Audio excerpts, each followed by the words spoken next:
Good afternoon. Welcome to the pre-council meeting for the city of Joliet. It's Monday, October 2nd at 5:30. The Honorable Mayor Darcy presiding. We will begin this meeting with roll call. Mayor Darcy. Here. Councilman Cardenas. Here. Councilman Clement. Here. Councilman Guerrero. Here. Councilman Huggs. Here. Councilwoman Navarro. Here, I literally ran up the stairs, so I apologize for being out of breath. Here. Councilman Mudrin. Here. Councilwoman Coleman. She's here. Councilwoman Reardon. Here. Before we begin tonight, the mayor would like to say a few words. You know, I'm gonna let us get one of the presentations. I want Jan to be here, and so she had to run down and get something out of her car. She'll be right back. Let's go with the first presentation. First presentation this evening is Serve Illinois Commission recognizing the City of Joliet Community Risk Reduction Program finalist of Governor's Hometown Award 2022. Mayor and council members, we're going to invite Celia from Serve Illinois up to the podium, and she'll start the presentation. Thank you, Mr. Tonelli. Hello, everyone, and thank you for having us here today. My name is Cecilia, and I am a volunteer programs coordinator with the Serve Illinois Commission on Volunteerism and Community Service. I am proud to bring greetings from the Governor of the State of Illinois, Secretary Grace Ho, and our entire Board of Commissioners. Today, we are here to honor the Community Risk Reduction Program, Joliet Fire Department, and the City of Joliet by presenting the official highway sign that will be installed, celebrating their accomplishments. Since 1983, the Governor's Hometown Award Program gives formal recognition to those who contributed to projects that improve their community's quality of life. The projects are sponsored by local units of government that had a strong volunteer support, met a need, and made a definite impact, thereby generating a positive outcome in their community and therefore the state. The Joliet Fire Department implemented the Community Risk Reduction Program in 2022. CRR connects Joliet residents with mental health providers free of charge. The program allowed the city of Joliet to have its first dedicated street outreach worker. With the program in place, the city of Joliet was able to gather data on the homeless population and refer them to the service providers. At this time, I would like to introduce Serve Illinois Executive Director Andres Fernandez for some quick remarks.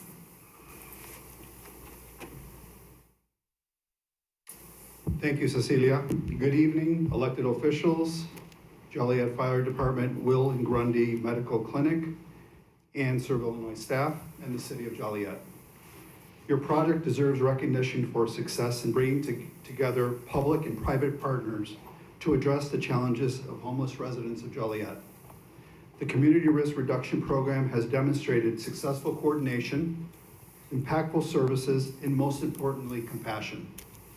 Compassion that comes from a sense of duty, from shared lived experiences, and I'd like to say congratulations to all. Congratulations to the Joliet Fire Department, Will McGrundy Medical Center, and thank you to all, City of Joliet. Thank you. At this time, we have remarks from Chief Carey.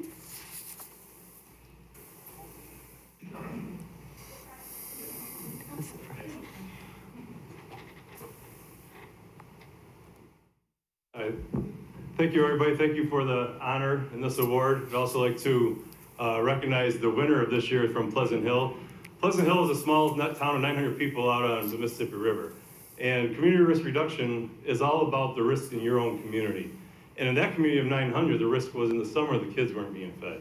So a small church group got together to feed the kids of their community all summer. So they deserve the award, and I want to congratulate them with their award. But that being said, of how it works, it's the same thing. It's about how partnerships, and we can solve all the risks in our community by working together. Just like they did on a small scale, we're trying to do the same thing here in Joliet, obviously on a larger scale, but we got the same goal in mind, is to get programs, reduce the risk of our citizens so they can all thrive no matter where they're from. So thank you again for this award. And I want to thank the Will Grundy Medical Clinic. They're one of our most outstanding partners. They work great with us. They've been, without their help, we wouldn't be able to accomplish these goals. And also from the Joliet Fire Department, our Community Risk Reduction Officer, John Cook. He works tireless hours. You can get a hold of him day, night, weekends. We had, all the time. And also, from the Will Grundy Medical Clinic, they gave us an intern social worker, Latriviette McClain. She's also the same way. We've had people call her. We've had council people, everybody call for a homeless on the weekend that in the middle of winter we couldn't find anywhere. She would drive in from out of town, come here, work with that person, we'd get them into somewhere to stay that evening so they weren't out in the cold. So, like I said, these partnerships, we're working on more of this. It kind of ties into where we're going. This was the start of our community care program. Now we're going to do that on a larger scale so we can help a lot more people with a lot more partners. So thank you again, and thank you to all the guys and women on the Joliet Fire Department for all the work they do to serve the citizens every day.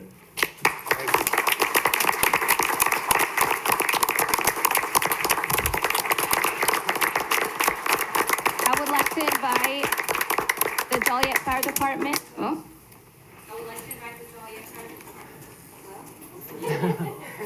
I would like to invite the Joliet Fire Department and a representative from the Will Grundy Clinic to present the award. And thank you to the social workers. Social workers do amazing work, and I'm not just saying that because I am one. Oh, hold on.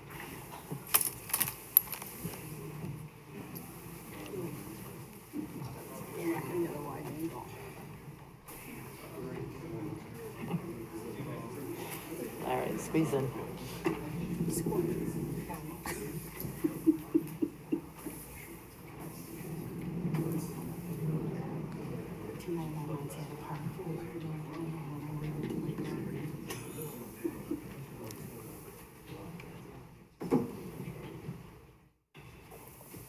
On behalf of the Serve Illinois Commission on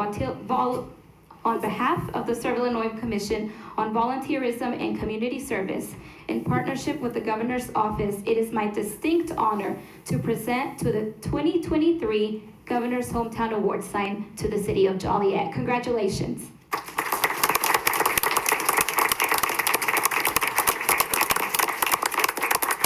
The installation of this sign will take place at a later time. Thank you so much, everyone, for having us here. We are Serve Illinois. We encourage you to look us up on our website for volunteer opportunities. Volunteerism really helps your community and helps you. So thank you so much for having us, and congratulations. Thank you. There you go. Thank you. Good job. Congratulations, thank you so much. Oh. Congratulations. Oh, thank you.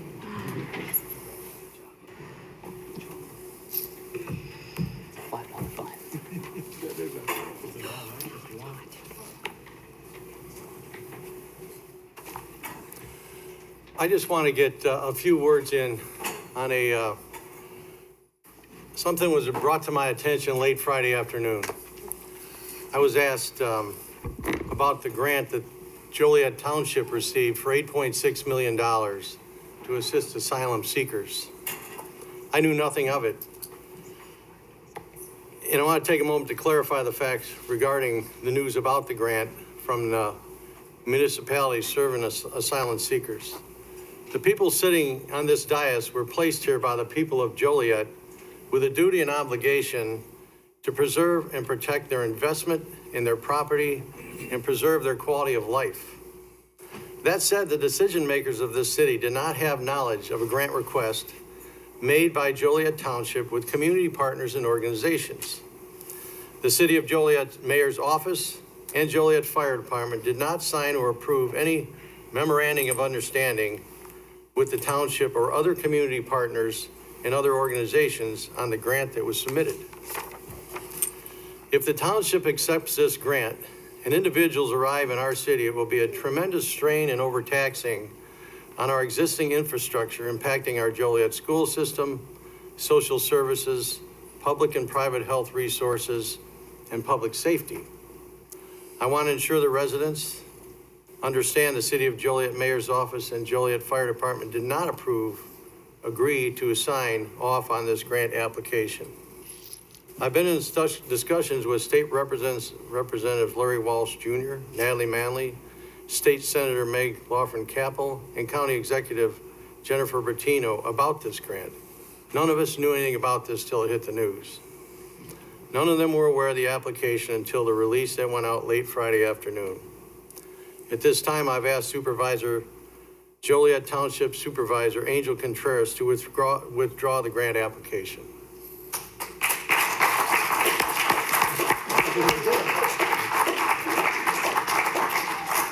I wanted that out there before the meeting started. I wanted everybody to understand our position. I've spent the whole weekend on phone calls and We all have. trying to understand this. It's been a long weekend for all of us, and I just wanted to speak for all of us on that regard. So thank you for letting me have a couple moments. I have a question, Mayor. Sure. Now, did he agree to this, or what was the answer? I left it with him tonight that we're going to ask him publicly to withdraw the grant.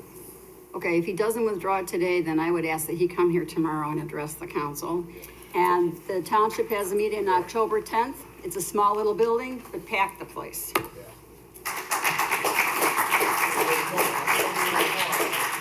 Just to clarify, I was told I'll find out. that in order for any grant to be received, it has to have an MOU with all the collaborators in hand as the grant goes in. So the grant really didn't have an MOU from the Joliet Fire Department or the City of Joliet Mayor's Office. So I don't know that this grant could even be nullified by the fact that there was no MOU to collaborate us into this Oh, yeah, they're usually 5. issue. So I left it with Angel. We'd ask you to withdraw the grant, and we'll see where it goes from there.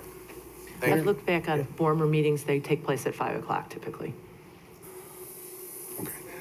So, just to be clear, and all of our phones were blowing up. So what's been being said is not true, that there was city staff, that we were offered the grant first, and city staff involved in getting the grant over to the township. That is not true. Is that right? Right. Well, that's not your, Ron? There was, let me answer that. There was a conversation a few weeks ago about a grant availability. And they took that ball and ran with it and never brought the ball back to us at all and said anything. So we're stuck in the middle of something that we did not authorize nor ask to collaborate in at any level. So it's kind of weird. Still, even if you guys didn't say nothing? Pardon me? Could it still be okay even though you guys didn't put your, I think that's one of the things people are asking. If it doesn't go through you, how did it get passed? Well, it was awarded thinking that they had MOUs from all the partners that were engaged in it. But in order to have a grant fulfilled, from what I understand, all the partners that collaborate on it have to have a signed MOU dated when the grant goes in.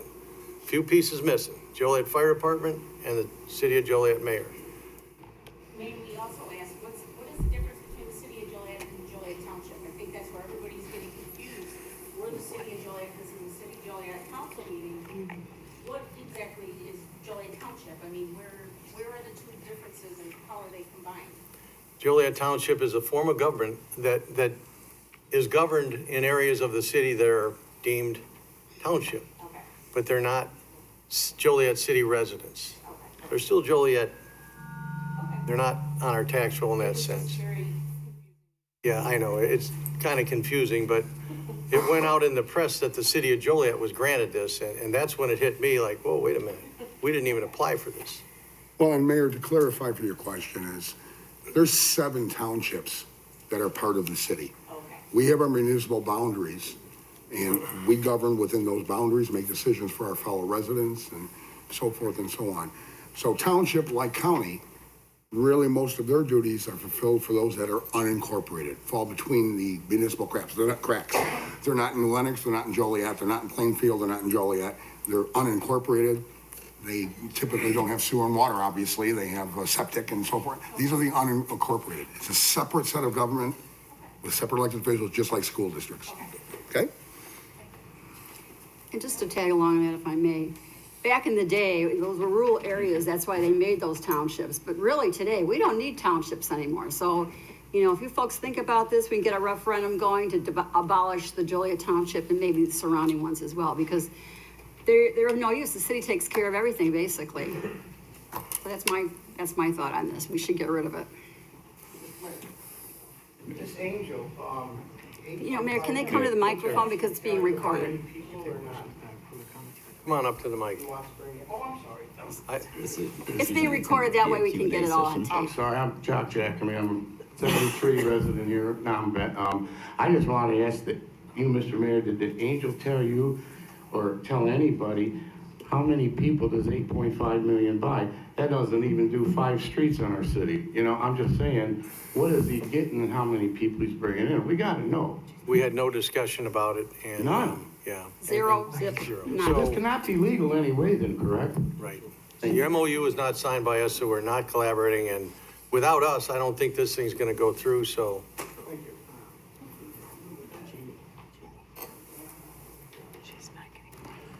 But I have to say, don't be lax, keep the pressure on, keep the pressure on until it's done.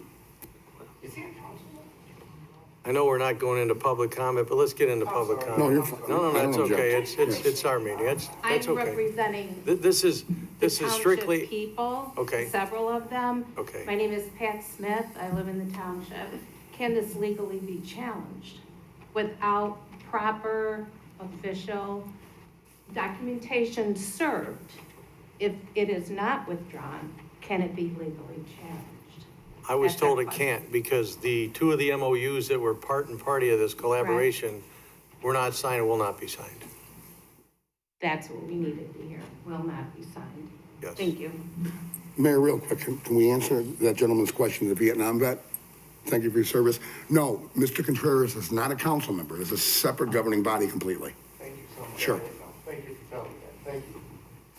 Thank you. Hi, I'm Elizabeth Jackme, and my question might be for what you just said. Since he jumped everybody and not one person here knows about it, can he be fired or his position terminated in some way? Because you are the people in charge of this, and you would think that you are basically the president of the city and the townships, and nobody knows about it. How can somebody do that and not take into effect that his own authority is doing that?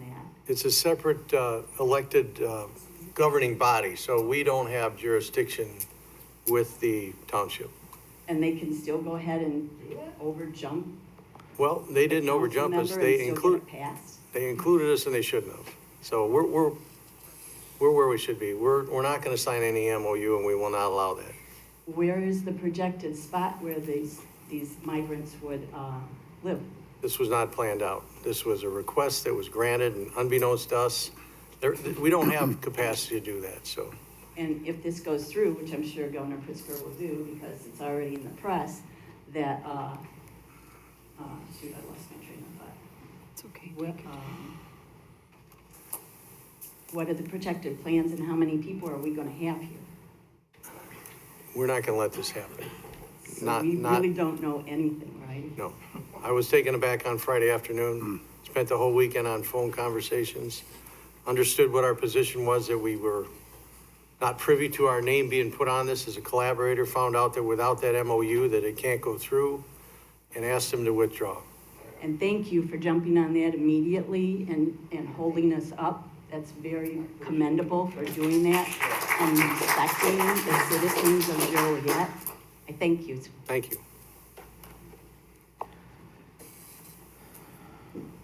Good evening. My name is Ray Slattery, and I am a township trustee, Joliet Township trustee.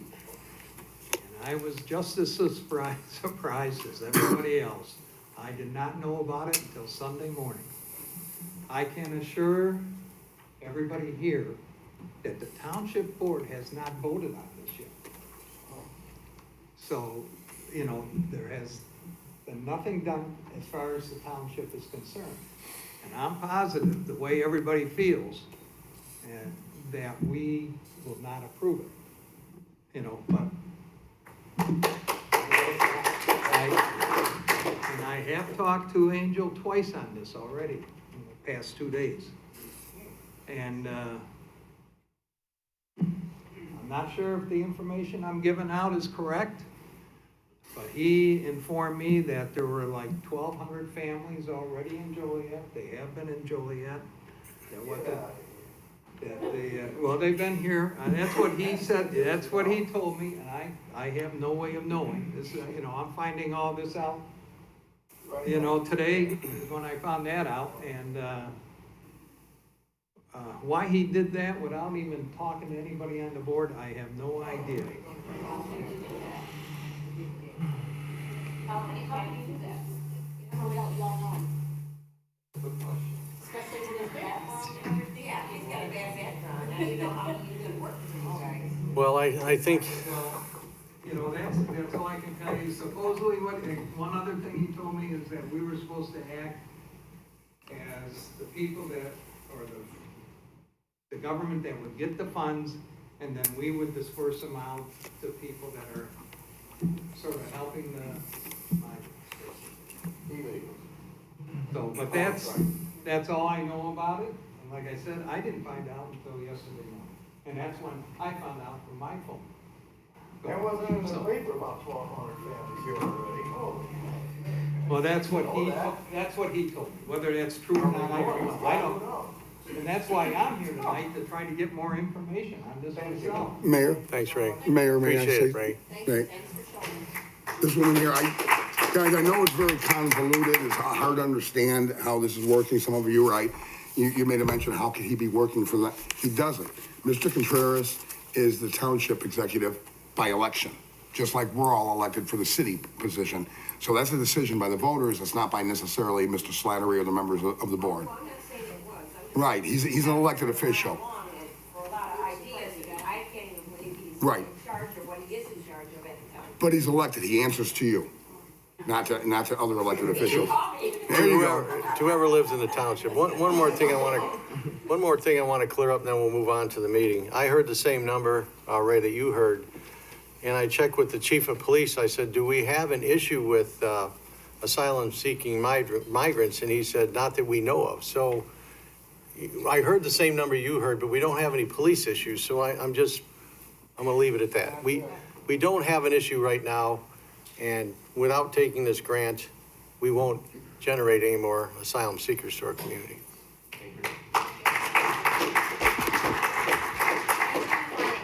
But you guys are gonna really work into this to put a cut to this, right? Yes. Thank you.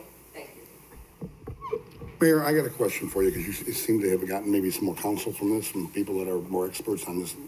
Can they, I understand it's so convoluted and so murky, that they inadvertently named ourselves and our fire department as part of it, and without our agreement on the MOU. Can they resubmit without us and get it just as a township if they chose to do that? I don't think that the position, it would be like me trying to do something without the council agreeing to it. And I'm certain that Ray would agree that you have a board that governs the decisions of the whole. There's 5 people on the board. Right. He's trying to turn up the mics to hear Yeah. so they could go to the mic. So, Okay, thank you. thank you. So I just wait, want, my question then. Mr. Slattery, in your expertise, who asked for the grant and who wrote it to apply for it? You had to have known that. Can you please come to the podium just so we can, it's being televised so that people can hear it at home? Thank you. In order to get a grant, you have to apply for it, and there's certain hoops you have to jump through. Obviously, we must have applied for it. That's So the who right- would apply? Just Angel by himself? That's my Oh, no, question? We do have a grant writer on staff. So the grant writer probably wrote it, but Angel directed her to write it. But she wouldn't need the consent of the rest of the township board? He can just do that without consent? Like I said, we didn't know about it as a township. My board. question to you, sir, is can he just do that without consent, or did he just go off on his own? He went off on his own. Why don't you just say like it is, okay? He needs your went permission, off and he on went his own. beyond you guys, okay? He needs to go.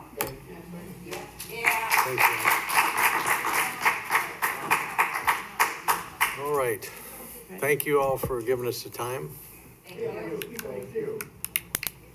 First of all, in reference to Councilwoman Quillen's statement about he needs to go, even though it might seem as though that individual did something that was improper, directing somebody to write a grant proposal, I don't think it's proper for you to say that he has to go when he was elected.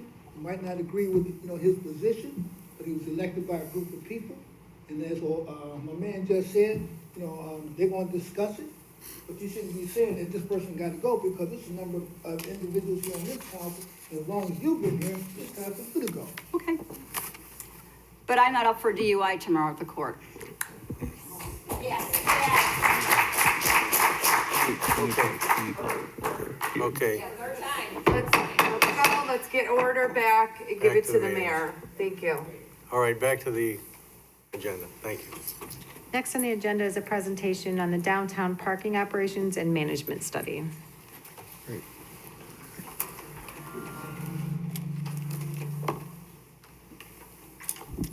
Good evening, Mr. Mayor and council members. Tonight, we're going to have a presentation on the downtown parking study. This is a study that's been going on for quite some time.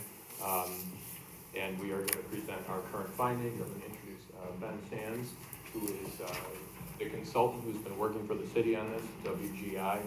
They are a parking management firm. They do all kinds of analysis for various municipalities and other agencies. And Ben's going to present the findings of the study. If you have any questions at the end, I think Ben will be more than happy to answer them. We'll try and keep it somewhat brief, but it is, there's some detailed information in here, so we'll get that out to you and then answer any questions you may have. Thank you.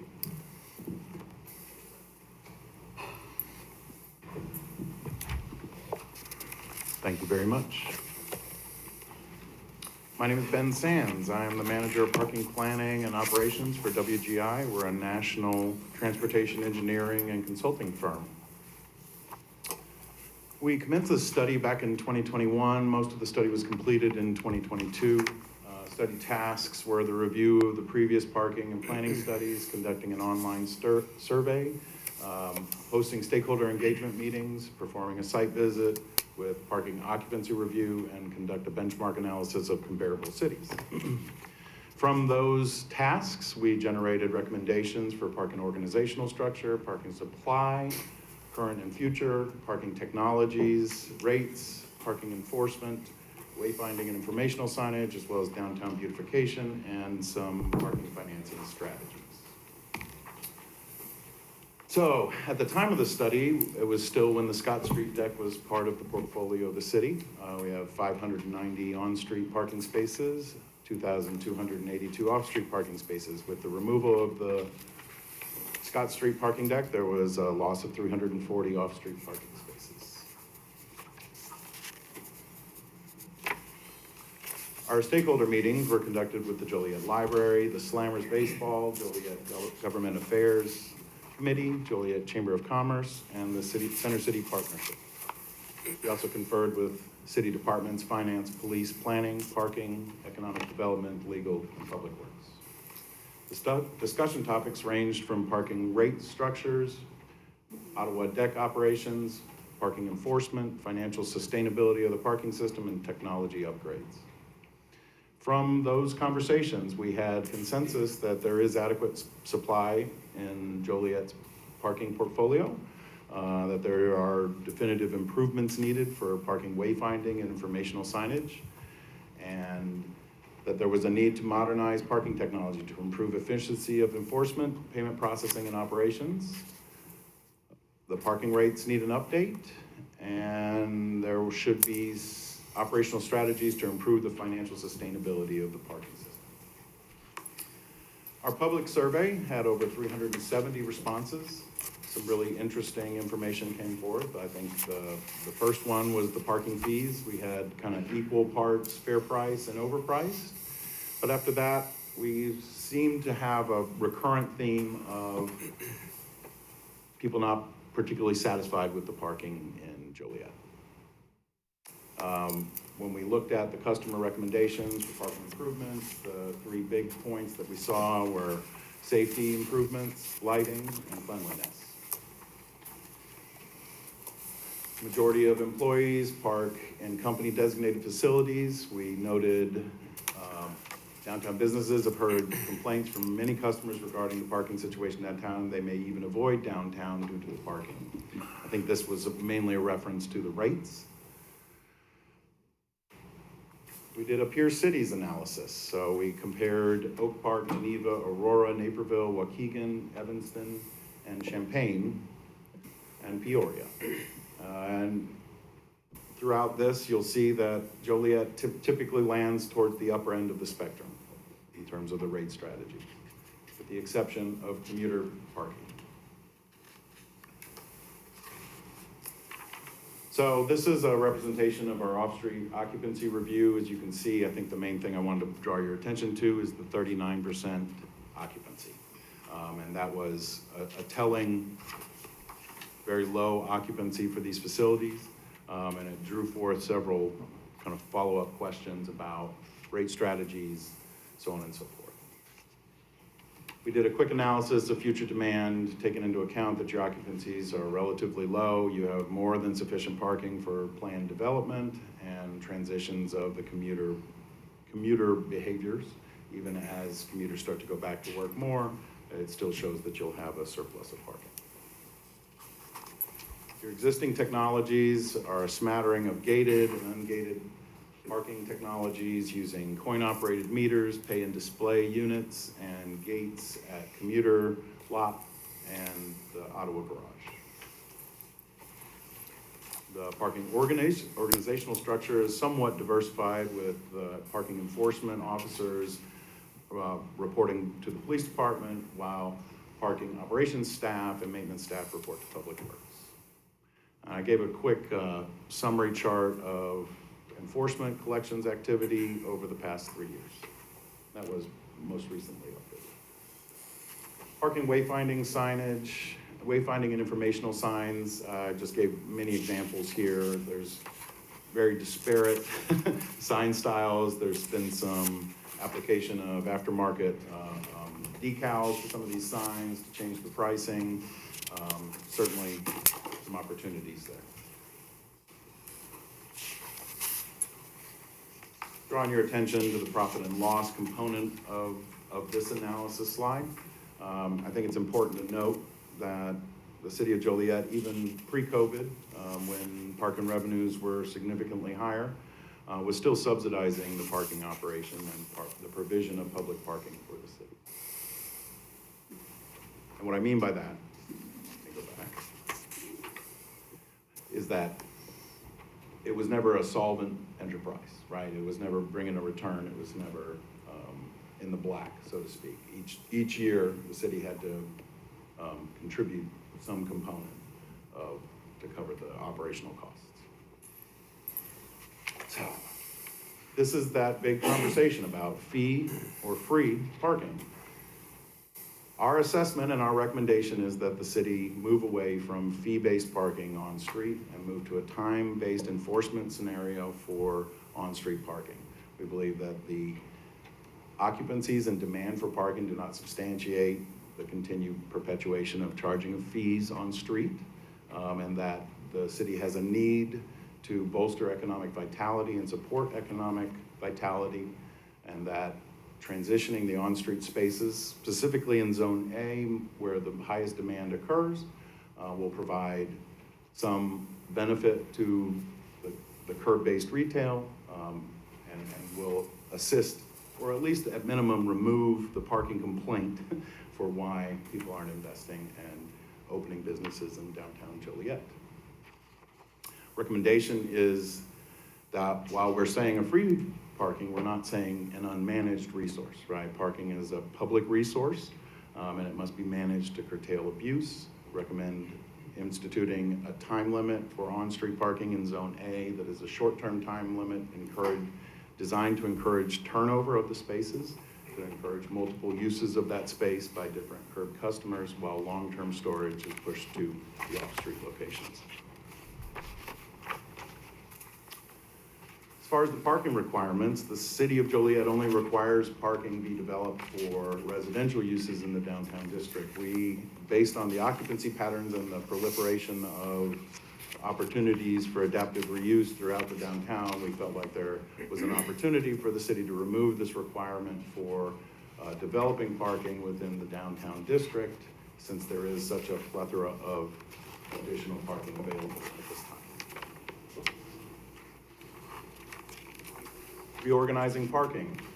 I think the major takeaway here was to get the parking enforcement officers underneath Public Works and transition the method of enforcement away from a incident response process whereby the enforcement officers walk the town and look for red flags on meters and write tickets when they see the red flags on the meters, or when somebody doesn't have their receipt displayed, to collecting data, to patrolling, collecting occupancy data through a license plate recognition system, which is my next slide, that will allow for enhanced data, occupancy histories, demand analysis after the fact, that would give the city a wonderful tool to be able to assess how its development intent is going, what economic revitalization might need, and what parking demand has, what the effects of different building programming and curb uses are on parking demand. This conversion to, and the addition of license plate recognition technologies would be part and parcel to a conversion to a pay-by-plate parking operating process, whereby users enter their license plate information into a pay station or a mobile payment app, and license plate scanners corroborate payments with a cloud-based system that basically confirms payments by plate number. And that can be automated through the implementation of the license plate scanners. They can also be handheld. They can also be vehicle mounted for greater efficiency. As far as parking fine collection, our recommendations here was just that the city institute an annual amnesty period, whereby late fees are waived to try and bolster collections of the outstanding debt. There's a significant amount of outstanding parking violation debt for the city. And there's an opportunity there to, through this introduction of amnesty, to try and clear up some of those old debts. Installing branded wayfinding, creating a parking brand for the city of Joliet, and then reinforcing that brand through implementation of wayfinding signs that not only guides users to destinations, but to off-street parking locations, with the branded signs located at the entry to the off-street locations. And eventually, at some point, when parking occupancy starts to come back, that you introduce some form of dynamic signs at the entries to those off-street locations that communicates the availability of parking in the off-street lots and garages. And the last slide I have here is just that the conversion to pay-by-plate creates a patrol process. So for instance, at the Ottawa garage, where traditionally an attendant has sat in a booth at a gate, pay-by-plate would put pay stations on each level and would encourage patrolled enforcement throughout the levels of the garage. And this creates what we call natural surveillance in the parking industry, where patrol agents are going through the facility, and that reinforces that sense of safety and security that the users feel when they see random patrols going through the garage to deal with other things that may arise within the structure. And I went through that really quick, so please give me all your questions. Mayor, I have a question. Sure. What can we do in the meantime? This has been brought up before at the council, and I'm not sure if Rodney was here then or not, but after hours, people that are going downtown for dinner or they're going to the theater, they're struggling with this parking thing with your car, your credit card and so on and so forth. It doesn't work half the time, and then they're putting meters in the lots, and they may not have the meters for this, the change for the streets, and they're afraid they're gonna get ticketed, but we don't ticket after 5 o'clock. Right. So we need some type of signage, and it hasn't been there. So do you have any suggestions that we could do right away? Certainly, that should be part of that branded parking signage and wayfinding signage recommendation, is that you consolidate the signs. There is certainly a great amount of sign clutter throughout the city, and you can see different phases of different implementations of signs. So consolidating the parking signs and creating a brand, that's part of that process. But I mean, in the meantime, what can we do? Well, certainly press releases, and I mean, the other option would be to shut down the pay stations, right? Is to set them on a timer that basically... Right now, it is all under construction with the street being tore up and everything, and basically, I think we should just get rid of it for now until we get everything ready. Can you work on that, Rodney? Yeah, I've witnessed it, and, you know, especially at that pay station across from the theater as well. And the sooner the better. I think right now there's just a sign up there that says parking $1.50 or something along those lines, but there's nothing that indicates it's free. No, even along the street, it 5, says at the parking meters. So if you could come up with something and get back to us, that'd be great. Sooner the better. Couple days. Mayor. Yeah, Joe. Thank you for your presentation. Thanks, Jane, for bringing that up. Again, I'm in favor of doing away with these parking meters on the street and maybe doing the 1 to 3 hour, like your recommendation said. There's people that go to the courthouse, they have to keep coming down and feeding the meters, or they go to the Rialto, and then same thing, Jan, on the weekends or after 5 o'clock, they're still feeding the meters, which is completely wrong. We don't have any signage there, like Jan said, and they just keep feeding the meter. But I like the presentation. I think we have to take it a step further. We're losing money at that deck. So we have to figure out if we're keeping it or letting it go, or what we're gonna do with it. So I think that's the next step, so. And you've been talking about it for Yeah. weeks now, so I think it's a good idea. I know you mentioned, Mayor. Yeah, sure. You mentioned on the profit and loss, and we've been kind of subsidizing. Do you have what the actual total is? I don't know if I'm seeing it. Like, what is it yearly we've been? Oh, it varies by year, certainly. It's not a consistent number. there an Certainly during average? COVID, that subsidization dramatically increased with the shrinkage in revenues. It's in the gray number there, Caesar, in the gray number? When you look at this presentation here, that gray number is the deficit number. Yep. So you can see it varies widely by year. I think we all have to take a look at this and then come up with a go forward. I do have one plan. question though.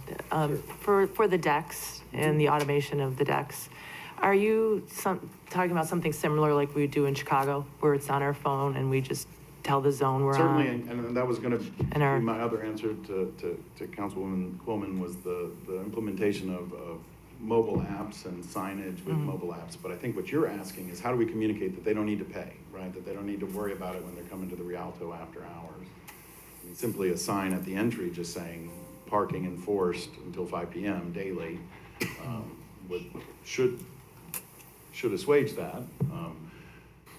I'm sorry. Me? Your question. Go ahead. Mine was just is that the technology you're talking about for the decks? Yes, implementation of mobile payment with a pay-by-plate, which would be meters at elevator landings, for instance, where you would just introduce your plate and then an enforcement patrol goes through. In Chicago, it varies, and I think most of those still have gates that you're referring to, where you would pay with a mobile payment and then it has to integrate with the gate.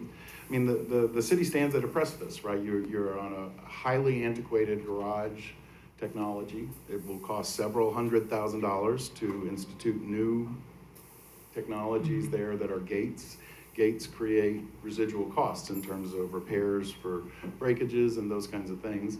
Our sense was that you had economies of scale here with having enforcement. You also had widespread public sentiment that safety and cleanliness within the garage was a concern. So our sense was that if we could get the enforcement patrols to start patrolling through the garages, right, looking at plates, confirming payment, that created that natural surveillance that could curtail some of the criminal activity or safety-oriented issues that some of the users are citing. Here. I'm sorry, one more thing. I think a simple fix would be we could create a sticker to put on the meters in the meantime to let the general public know when they have to pay, and then until we can figure out how we're gonna transform this and moving forward, so. Was your thought with the deck to be a similar payment time as we have today? I mean, it'd be automated, as you had mentioned, but. Actually, our recommendation put forth perpetuating a free period in the garage so that you aren't in competition with the on-street, so that the first 3 hours would be, or 2 hours, whatever you decide in Zone A, would be the free time period for the on-street spaces, that you would get that same free period in the off-street, and then the fees would start to kick in. And I think our recommendation was at $3 a day. Thank you. Thank you for the presentation. I think it formalizes a lot of the things that we've all known from sort of anecdotal experience from being in communication with, business owners downtown. I think for me, one of the biggest takeaways is that we have here in the discussion consensus, there is an adequate parking supply. There is substantial parking available downtown, but we could definitely do more to optimize that. right? So there is no shortage and there isn't a need there to create additional parking lots, but we can certainly streamline the process. We can make things simplified. And I think, as was discussed in here on one of the slides, there's a lot here, but the concern that the confusion surrounding parking has inhibited the economic viability of downtown for some time. And I think that's, for me, and I think others here on the council, was really the driving force behind wanting to get this study done as soon as possible. Is we all want to support our downtown businesses. We all want to see our downtown grow. And that's been one of the biggest obstacles to sort of overcome there is how do we draw people in? How do we keep them here when there is so much confusion regarding, do I pay here? Is it at the meter? What times is it enforced? And the sooner we can get that simplified and get that cleared for the public, I think we're going to see the difference in our downtown. So thank you for this. Thank you. Any other questions? I just have one. Do we know that and you probably can't answer this, but Greg Wright might be able to answer this. Do we know that the structural integrity of that parking deck is sound There are. and viable? So there is a significant amount of deferred maintenance there. I don't think it's in danger of, imminent failure or anything like that, but there is a significant amount of deferred maintenance on that garage, yes. Thank you. Thank you. Thank you. Appreciate it. Mayor, if I might just close with a couple of comments. So we do have some of the capital needs relative to the parking deck and the potential of some of these technologies starting to be programmed in our 5-year capital plan that's part of your draft budget. I think we wanted to get this before you now because as you digest it and we come back to this conversation, if the recommendations in this plan is the consensus direction we ultimately want to go, it's a lot to implement, both in terms of the changes on the street as well as staffing, technology acquisition, et cetera. So we need to have the ability to budget for that. But I think that the timing of that conversation is ideal because with the city square construction and the reconstruction of Chicago Street, all this is going to be changing at the right point in time. So how we talked about maintenance on the square, we have maintenance on the parking deck, so there's overlapping staffing conversations to have and physical changes happening on the street with that as well. So I think it's a great time to have that, so I look forward to hearing your feedback next time we can talk about this, so we have some clarity on which direction we can go. Thank you. Next is the 2024 budget discussion. Members of the council, last meeting I gave a presentation on the budget. I know I've had a few meetings with council members, have fielded some phone calls. Just before we get into some just council questions, obviously, thank everyone for their time and review of the materials today. There's quite a bit of pages there. The parking presentation is actually a good segue. We're looking at a lot of changes or some changes in philosophy, and I know many of you have heard different ideas, whether it's from comp to parking. We're budgeting status quo. We have not programmed any substantial changes in our operation as part of this budget. The reason is any of these changes that could come down would reduce our costs or simply put, save us money. That's the feeling. So we didn't want to overpromise and underdeliver. We wanted to make sure we went status quo so that we had cushion there based on timing and that we didn't overextend ourselves. So with that, be happy to just jump into the questions or comments from the council.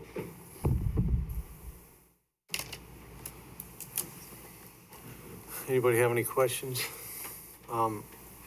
Myself, I want to spend a day with you and Rod. I want to go through this line by line. I want to have department heads come in and clarify things with me. I've been doing budgets for 32 years, some bigger, some smaller. But I really want to understand to the very grain of this, exactly how we're investing the money that our taxpayers have us watch. So I don't have any specific questions tonight, but there's going to be some that I've got highlighted in my book, and we'll continue. We'll work together on it. We haven't taken that day yet, but we will, from my perspective.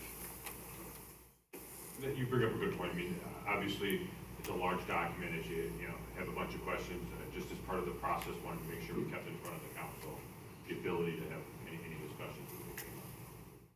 Look forward to the meeting.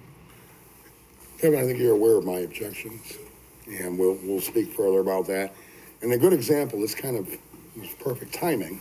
On the one hand, we had a paid professional consultant talk about basic automation and to a degree downsizing the cost of parking, but yet we have a new position for parking superintendent. We're expanding the bureaucratic bloat instead of eliminating that position. Remember, we were budgeting status quo. Right. Just because it's in there and just because we collect the taxes, if we don't spend the taxes, we don't have to spend them. So by cutting back on a real rational, logical way, that's what you and I have discussed. You know, some things are just outdated or shouldn't be proposed at all. Just a reminder that position is not part of the proposed budget. That was a requested position that was cut at the city manager level. So it's not part of the proposed budget. Okay, I thought it was still in there. So we did get rid of that, but we still have a communications director, and what was the other title? Communications officer?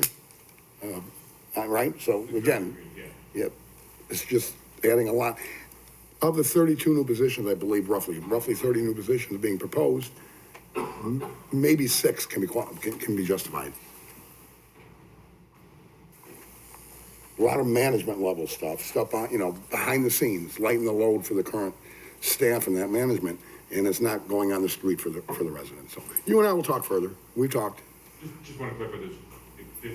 15, or I did the math real quick, only 15 positions being proposed specifically in this budget. There's also money for a staffing analysis for some police department positions, but the actual positions listed, I think, are 15 or 16.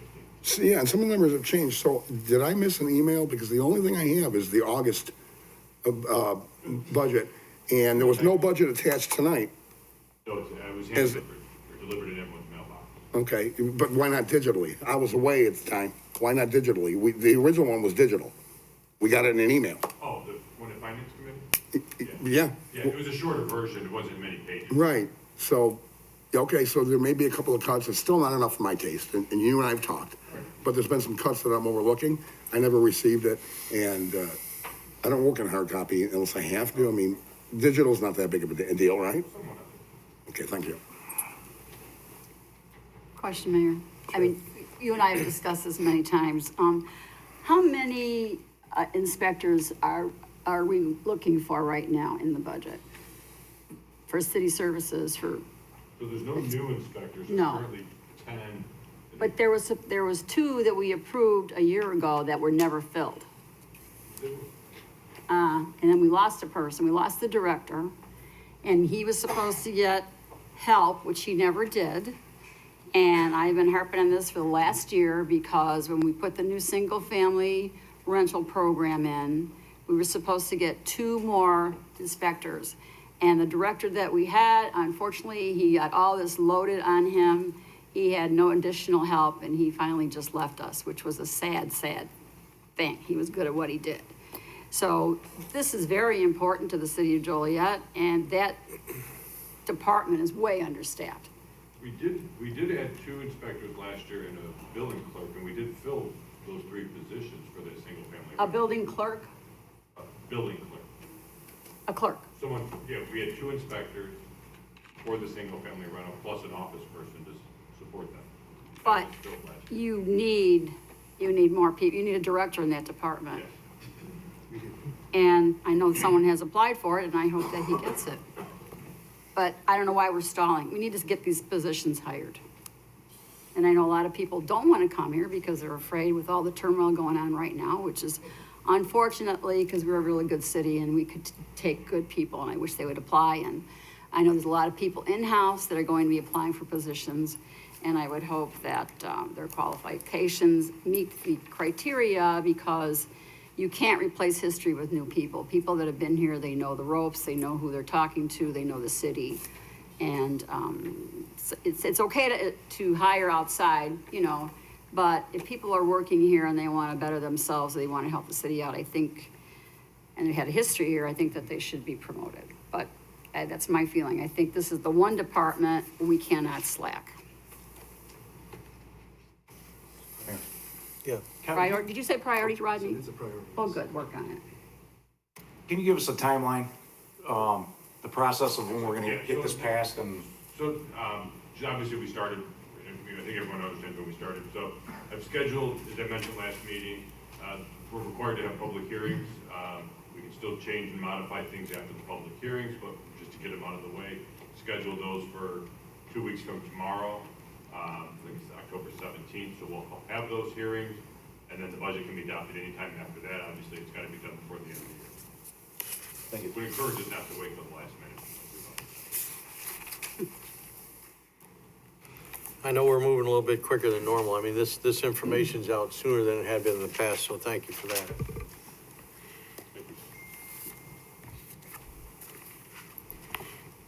Again, encourage you to reach out if you have any questions in between meetings that you want to discuss. Mayor will get that time scheduled with you. And I just want to thank Kevin. He's done a terrific job guiding us through this process and kind of reinventing how we approach it this year. So he's done a wonderful job. Next on the agenda is citizens to be heard on agenda items. Is there anyone present that would like to speak on an agenda item this evening?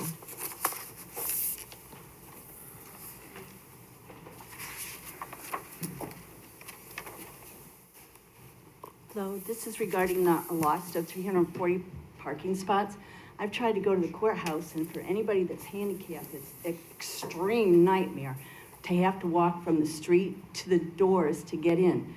There's no parking around there. Where did the parking go that you can get close enough for a senior citizen, handicapped, that doesn't have to cross a long walkway or walk all the way around to get to the front door?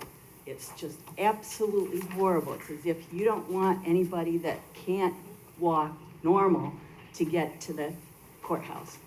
Second, parking is it's become an inconvenience and a hindrance for anybody visiting the official buildings. Will the fees collected from this new parking facility, is that going to pay for the people that are going to work there and the upgrades and everything like that? Or is that going to come out of the budget that you have now? And also in the repairs for the building, is that already money allocated for the repairs? Because we don't want collapsing, but obviously he said we're not in that type of stability right now. So where's the money going to come to do this? Is that going to be from the fees that you're talking about being collected, or is it already in the budget? Thank you. Thank you. Anyone else that would like to speak on an agenda item? I'll just say one thing real quick. I was a lineman and overhead lineman in Curly for ever since 34 years. I built a 765,000 line over I-80. I want you people to know how our president wants us all to have electric cars. Let me tell you something. If we all of us in this room, we're in a 2-block area, and we all had chargers, we're gonna plug our car in for 7-8 hours. You're gonna blow 2 or 3 transformers right now, and you don't know what's gonna happen. And I don't know how many chargers you're gonna put in the city. And they take a big load of chargers, like 220, so I'm just gonna say, whoever you're putting these chargers for cars in the city, I hope you're putting them and hooking up right, because I'm just saying, if all of us hook them up right now, we'd be blowing transformers right now. They don't realize what's gonna happen with this electric stuff, but that's all I have to say. Thank you. Anyone else that would like to speak on an agenda item? Seeing none, the interim city manager will review tomorrow night's items. Thank you, Krista. So we have some proclamations tomorrow, appointments to the Tree Advisory Board and the Zoning Board of Appeals that the mayor will make for your consideration. We'll obviously go through committee reports since our last meeting, CTIS, Public Service, and Stadium. Then moving on under the consent agenda,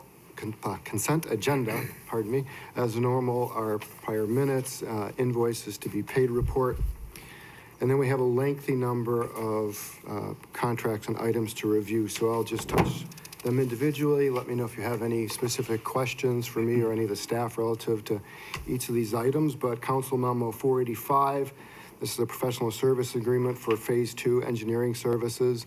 This is on Farrell Road Bridge over Spring Creek. We have a special bridge funding from the state of Illinois for $872,000 for this project, 80% federal funds, and then 20% is the city split. So you'll be asked in that consent agenda item to approve $122,475 contract to Hutchison Engineering for those Phase 2 improvements. Any questions on that?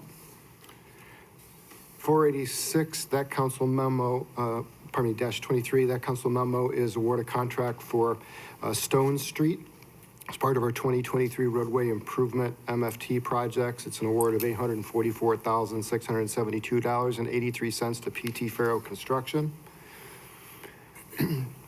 Moving on, Council Memo 487-23, this is award of contract for the rental of bypass pumps to Asylum Water Solutions USA, in the amount of $252,660.78. This project had a time delay due to some unforeseen construction and supply chain issues, and this is basically a cost to extend the rental of these bypass pumps for another 9 months to address that time delay. And these were all before Public Service Committee on the 18th of September and recommended for your approval. Council Memo 488, award a contract for Well Rock 1 Emergency Rehab to Water Well Solutions LLC. The contract amounts $53,352. We had a motor failure at this well. We had Water Well Solutions remove the equipment, the motor shorted out. That's being covered under warranty, but we do have to replace the pump. And while we're in there, we're gonna make a couple other improvements that were recommended to be done there. So total cost is $53,352. Questions on that? You know what, I do have a question. It kind of relates to the last few. It's actually for Allison, but I don't want to put you on the spot. I would just like to know if you could either tell us now or if you could get back to us. How are we doing on the, the slowing of the loss of water projects? Because we've kind of not really heard of how that's going. Yeah, so we had multi-prong approach to addressing the non-revenue water. So major component of that is the water main replacement program, which anyone who lives in Joliet sees that happening, every day when you try and drive around town. We also have been replacing water meters. So at this point in the program, it's really too early to see a significant reduction in the non-revenue water, because as we replace a water main in one location, then the pressure goes to another location and it breaks there. So we have to do an annual report to the state on the non-revenue water, and that is based on the federal fiscal year. So that'll be coming up. Actually, we have to do a report through the through the October. So we will do an update to council on that based on that new information that we are calculating. Oh, thank you. Great, thank you. Moving on, Council Memo 489-23. This is a contract award. This is for the West Side Wastewater Treatment Plant, an excess flow meter. The award is to Dom Mechanical Industries in the amount of $48,484.84. And this replaces a failed flow meter at the West Side Treatment Plant, which is there for 20 years. So I guess it's ready to get replaced. Questions? All right, moving on to Council Memo 490-23. This is award a contract for our aggregate pricing agreement for 2023 and 2024. This is what enables us to purchase aggregate material for our roadway projects. Rod, there's only one bid on that. Is that typical, only one bid? I didn't hear the question, Mayor. Is that typical that there's only one bid on that aggregate price agreement? In the past, we have had multiple bids. For whatever reason this year, we only had one bidder on that. We don't feel that the price is out of line. Typically, we've had a couple different people bid on that, a couple of different local quarries. This year, they did not, for whatever reason. I'm not sure why. We do make our decision if we have multiple bidders on who to purchase from based on the location. So we haul that material ourselves, so obviously we try and make the distance we haul it as short as possible. Okay. The next item, Council Memo 491, similar. This is award a contract for our bituminous patching materials for both hot patch and cold patch. As Greg just mentioned, we do have multiple bidders here, and it's being recommended that we enter into a contract or price agreement with Joliet Asphalt, PT Farrow, Gallagher Asphalt, and D Construction.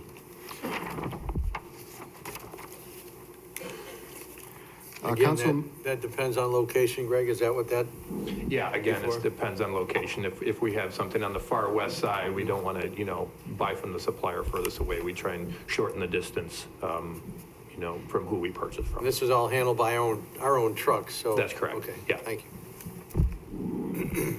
Council Memo 492-23, this is a professional service agreement for project management of lead and asbestos removal and air quality testing at the Victory Center Gymnasium. This would be an award to Midwest Environmental Consulting Services in the amount of $47,000.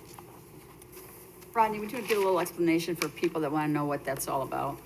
Yeah, so this is the former Joliet Catholic High School property, the 2 wings of which were converted to senior living facilities. The city retained or obtained ownership and retained the gymnasium. I don't remember what year, it goes back sometime in the 90s as I recall. But at this point, the building is in disrepair. And we are actually going through the process of preparing plans for removal of that building. This is the mediation or remediation and abatement work that has to be done before that could proceed. Okay, thank you. You're welcome. Council Memo 493-23, this is an agreement with Tyler Technologies for processing our credit card payments. So basically this will be switching from our current credit card payment processor, Paymentus, to Tyler, who is our financial and accounting system software already. Gets us compliant with chip reader requirements, and it's also got a lower cost per transaction. Council Memo 494-23 is the purchase of 2 Ford E350 KUV vans from Ron Tirapelli Ford in the amount of $132,560.52. These were budgeted vehicles that had been ordered. The original order was canceled by Ford Motor. Now they're available on retail lots, and we had the lowest price from Ron Tirapelli in that amount. Council Memo 495-23, this is an amendment to the Community Development Block Grant Plan Year 2022. With Easter Seals, we had previously awarded Easter Seals $57,000. They've completed that work. They've come back and subsequently asked for $34,000 for some additional work at their Fairway Drive location. And so that request is before you to award them additional $34,000 of CDBG funds to Easter Seals. Council Memo 496-23, Phase 2 Engineering Services for Olympic Boulevard. This is amendment number 2 to the professional service agreement with Patrick Engineering in an amount not to exceed $70,621. This is additional services needed to deal with some tree removal that had not previously been accounted for and revisions to the plans to match the Hobolt Road interchange design. And some revised retaining wall and abutment issues at the bridge. Right. Can I ask a question on the last one, on this, on the amendment to the community development grant? Does that take away from anyone we already approved through the 2023 when you're given additional? It does not. And where does the money come from? We have available funds within that plan year. How much do we have? I don't know that off the top of my head. Is Christine here?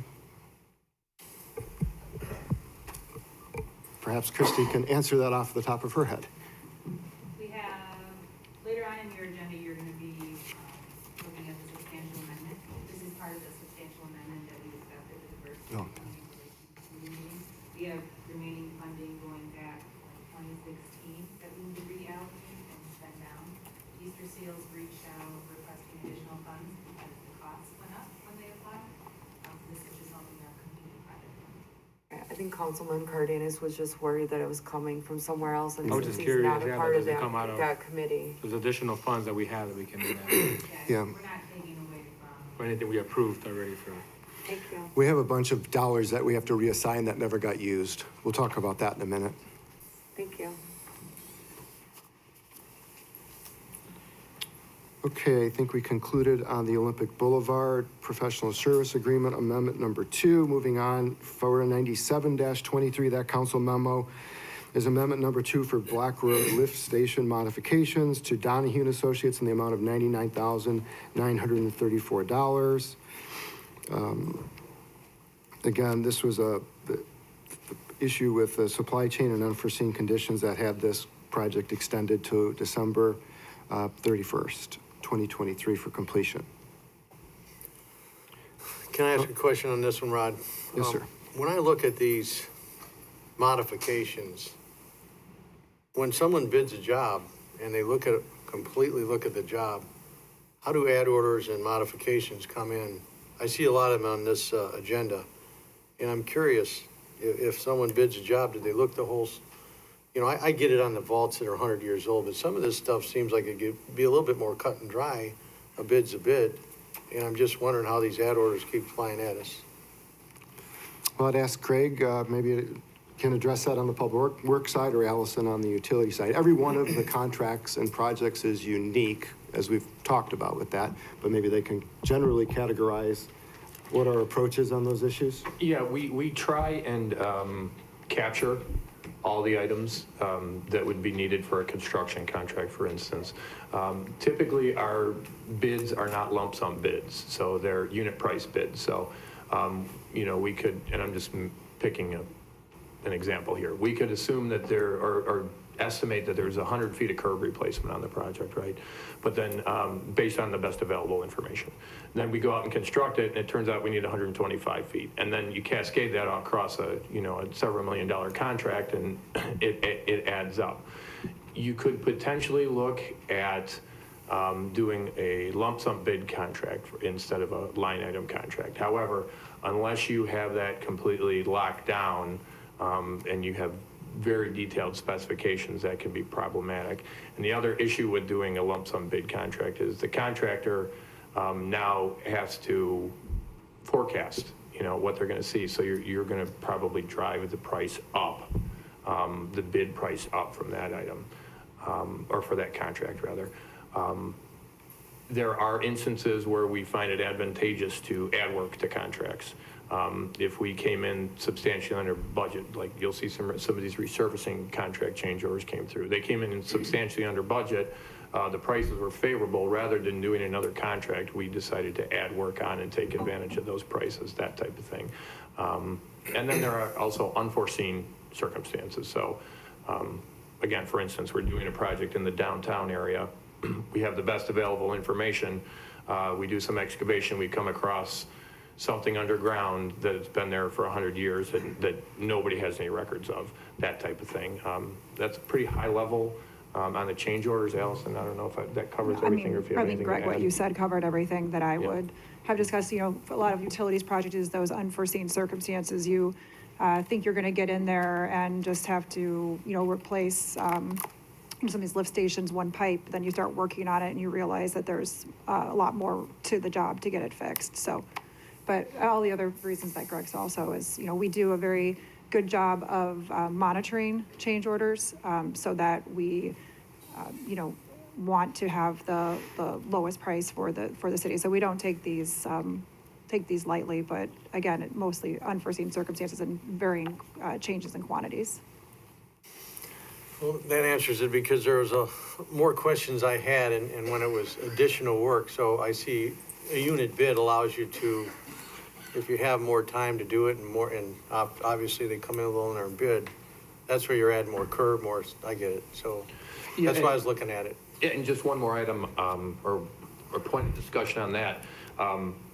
At public service meeting today, we discussed a change order deduction. Now, I'll grant you that the majority of our change orders are additions, but we do have deducts where, again, I'll pick curb. We estimated 100 feet of curb, and when we actually got out there, we were able to save 25 feet. So we would deduct that off the contract. Okay.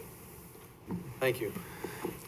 Mayor, we've discussed going forward. We'll see if we can be a little clearer in the titles on these as to whether they're a change order because it's an add, if it's a change order because it's a deduct, whatever the case might be, just so it makes it a little simpler. Because again, I think we had a lot of them in here, amendments and or change orders, but not every one of those means we're adding an additional cost. Some of them meant we actually got more work done under the same contract, so. Well, and Mayor, just so, currently, if there's a way to make it easier, I guess, it already shows you which one's an add and a deduct. You know that, the parentheses is deduct. That's credit back to us. Right.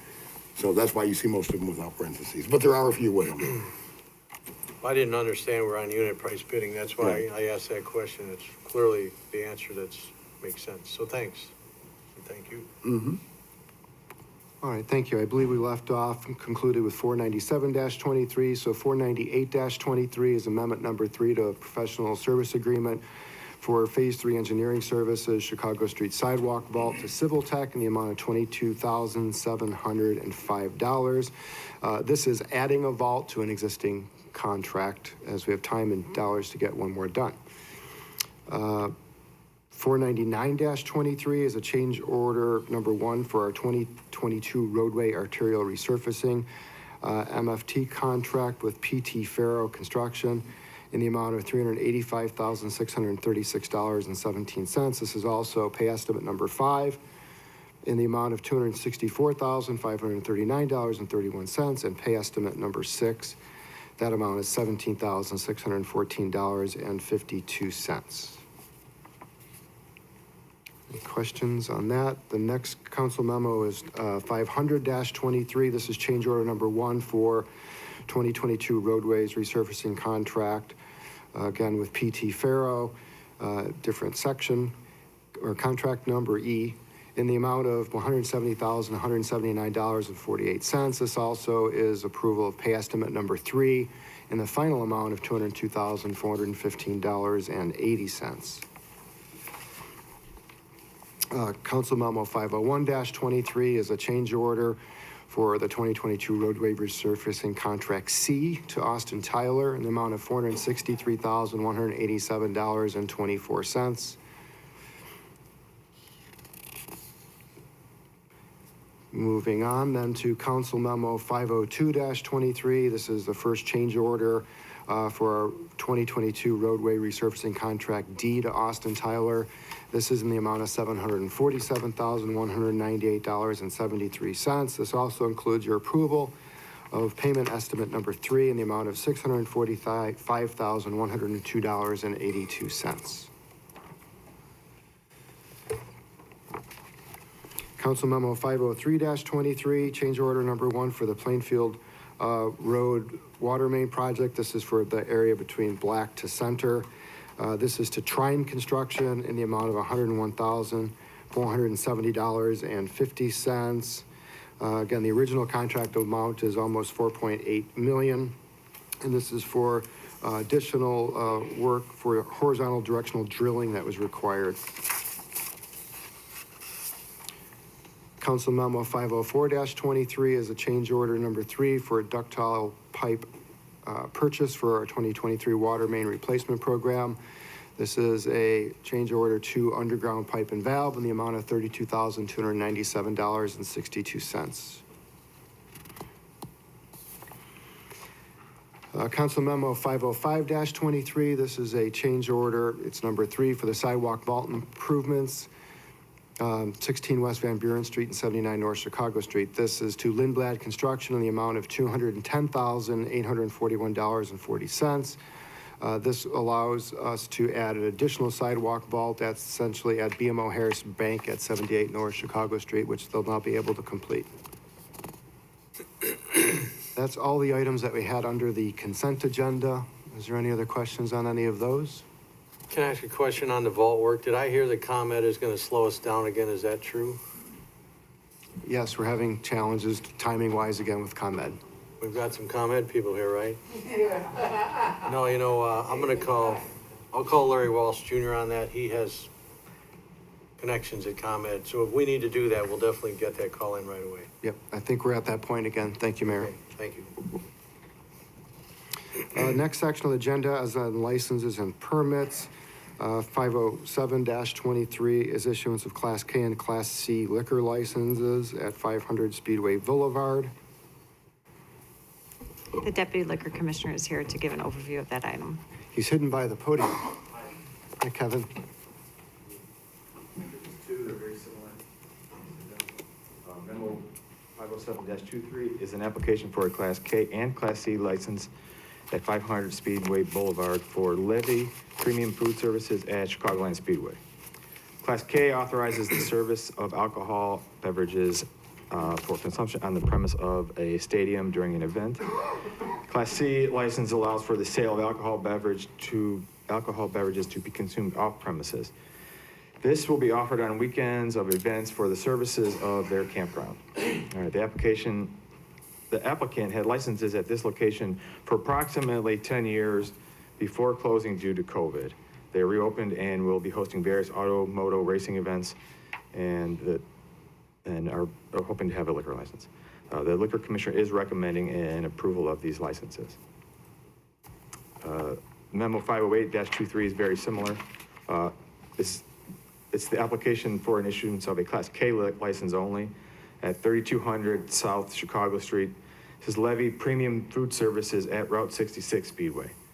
Once again, Class K authorizes the service of alcoholic beverages for consumption on the premises at a stadium during an event. Same applicant also has had licenses at this location for approximately 10 years and also closed due to COVID. Reopening and will be hosting various auto and moto racing events. And the Liquor Commissioner is also recommending approval of this license. Any questions? No? Thank you. All right. Thanks, Kevin. Moving on to the next section on the agenda, we have items under ordinances and resolutions. The first one is Council Memo 510-23. This is an ordinance approving the preliminary planned unit development of Riverwalk Homes. As you'll recall, we had Peter Holston from Holston Management, our management partner in the Riverwalk Homes project here in September, gave a presentation of the project that is part of this PUD, again, which is essentially the demolition of 4 of the buildings and then the rehabilitation and modification of the 4 remaining buildings. The project currently has 356 dwelling units, and after this implementation of this plan, will contain 177 dwelling units in the 4 remaining buildings. As was presented to you back in September, again, I know most of you know the history. We've had plenty of times to talk about it, but this goes way, way back. And we have a settlement agreement with the federal government that the city entered into in 2013 and then amended in 2017. That 27 amendment recited the decision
that doesn't have to be site-specific in that respect. They also said that we would be likely to be eligible for a $500,000 grant to go along with a affordable housing and housing study, specifically for that area in our community. And that grant can be repurposed into not just that site, but the neighborhoods around it. And again, they've given us some examples. The latest one that they think has been very successful is Akron, Ohio. So their government liaison is going to get us some information, and I've agreed that some of us will fly out and take a look at some of the products that have come out of some of the repurpose they've done and allow us to get some other ideas. They've got 2 or 3 organizations that understand what this study grant could do, and we could get together with them and pick one of them to help us utilize that opportunity for the grant. But nothing we said or did could change the 2017 corridor. That, unfortunately, we were unable to transition out of. But we just have to make the best of the opportunity. And we believe that as a city, we need to have much more thorough engagement with the partner Holston as we go forward. You know, he brought some proposals and some pictures of what it might look like. I think we need to get a little bit more involvement so that we are part of that development in a strong way. We need someone dedicated to it from the city that's going to be our representative. I have to say, I don't know that over the last several years of this project, anybody's really taken ownership from the city. It seems like it bounced around, but we didn't have a point guard on this. And I think that's one of the things that we definitely want to make sure we do is have someone that is responsible to the city for our partnership in this endeavor.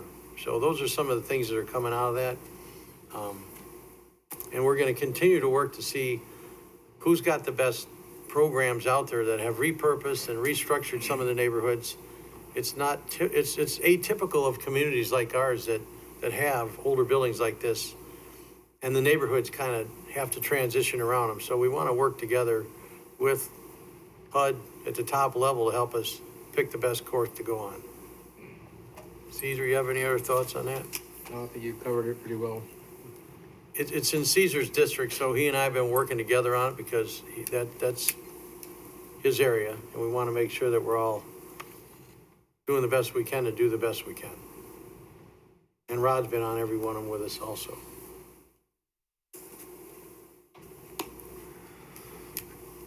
Again, Mr. Holston's here. Are there any other questions on this item? The Plan Commission did review this again back earlier, I think it was in May, sent it to you with a positive recommendation.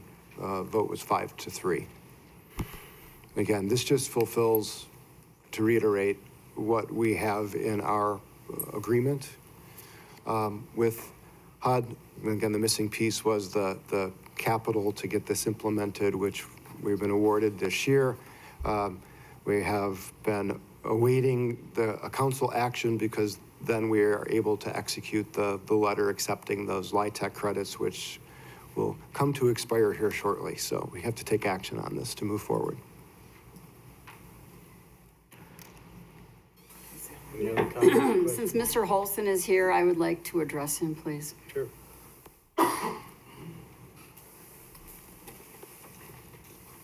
Good evening, Mr. Mayor and fellow council members. I'm here to hopefully answer any questions you have.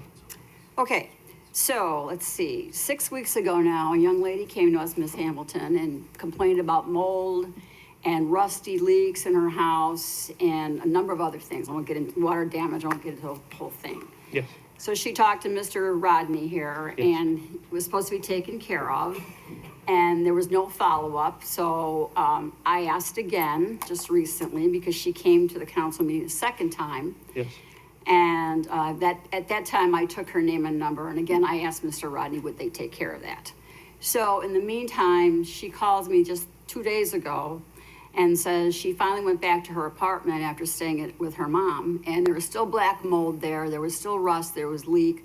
Some painting had been done, but the black mold came through the paint, and there's still water damage and ceiling damage in her son's bedroom. Plus they were kind of fixed, but then they fell through, they leaked. So I'd asked Mr. Rodney the other day to follow up on this, and I've heard nothing. So can you Yes. accommodate me, please? I sure can. I got on the phone Friday to Andrea Green, who's the property manager of Riverwalk. And I also talked to Anthony Wallace, who is our maintenance supervisor. I told them to work the whole weekend on that particular apartment, and there were 2 others.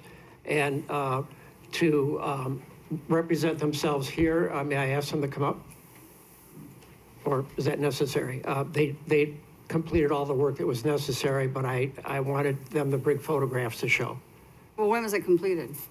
It was completed Saturday and Sunday. Just Saturday and Sunday now? Yes, ma'am. Okay, 6 weeks. Why did it take 6 weeks to get fixed? I'll take responsibility for that. the staff was operating less than my expectations. I'll take the hit. Because this is a problem, this is a health problem. I mean, Yes, this lady and her children, they need a quality place to live. correct. This is part of the problem that's been ongoing for quite some time. Yes. And I'm really surprised that you haven't kept up with this. It's endemic through the development. That's not an excuse. The professional mold remediation people that we've had come out have identified some apartments with mold, but many, many more with mildew and dust and dirt. We have some housekeeping challenges there, which our resident services staff are working with those folks. But we're doing a unit-by-unit inspection through the entire community. We're only about halfway through. And we have found, I think, somewhere between 6 and 9 units that had actual mold verified by a contractor, but the rest of them was mildew and dirt. And we are working with those folks on housekeeping and certainly fixing any sources of water infiltration, such as roof leaks, tuck pointing leaks, and exhaust fans not working. So now these folks that they're in these apartments with the mold, are they staying there? They have nowhere to go unless they have family in town. We transfer them to other vacant units within the development. You do that? Yes, we do. And then how long does it take them to get them back in their own apartment? The actual physical remediation does not take more than a day or two, but it's associated with plaster damage and other issues that might involve exterior work, and that can take longer. So a resident could be relocated up to a month in another unit in their building while this work is going on. But basically what I'm hearing is you're short-staffed to do all the maintenance. We have been short-staffed. We are slowly getting back to full staff. And you make quite a bit of money on these buildings, and you're short-staffed? I'm not understanding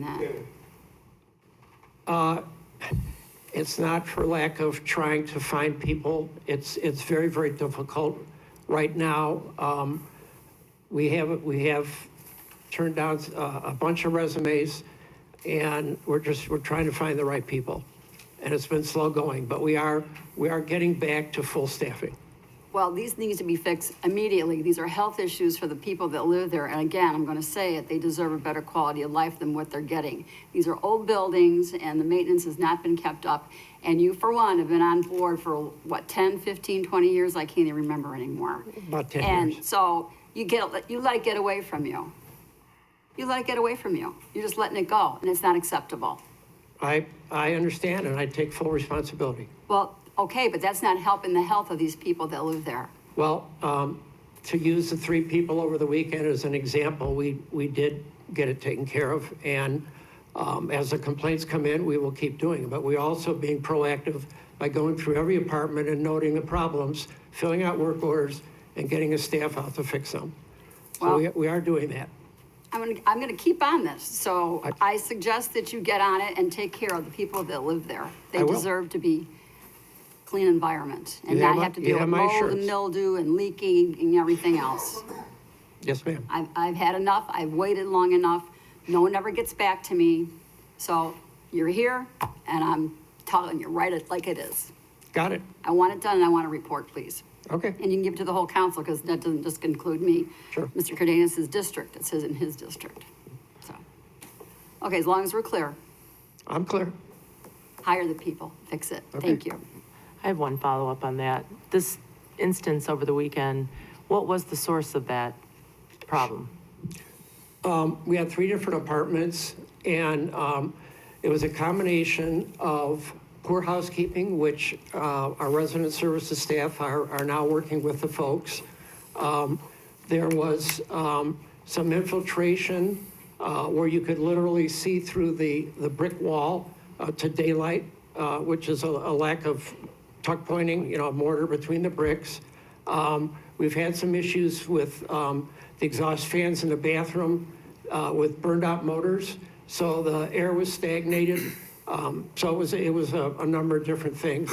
But this young woman that came to our council meetings a few times, what was the source of that issue? I would say the source was the exterior tuck pointing. It was an outside wall? Outside wall, yeah. Been deteriorating for years.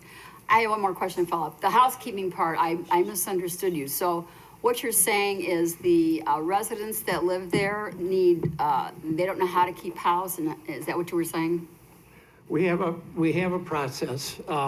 When we discover that there's some housekeeping challenges, they get referred to our resident service people to go and work with them to help keep the place clean.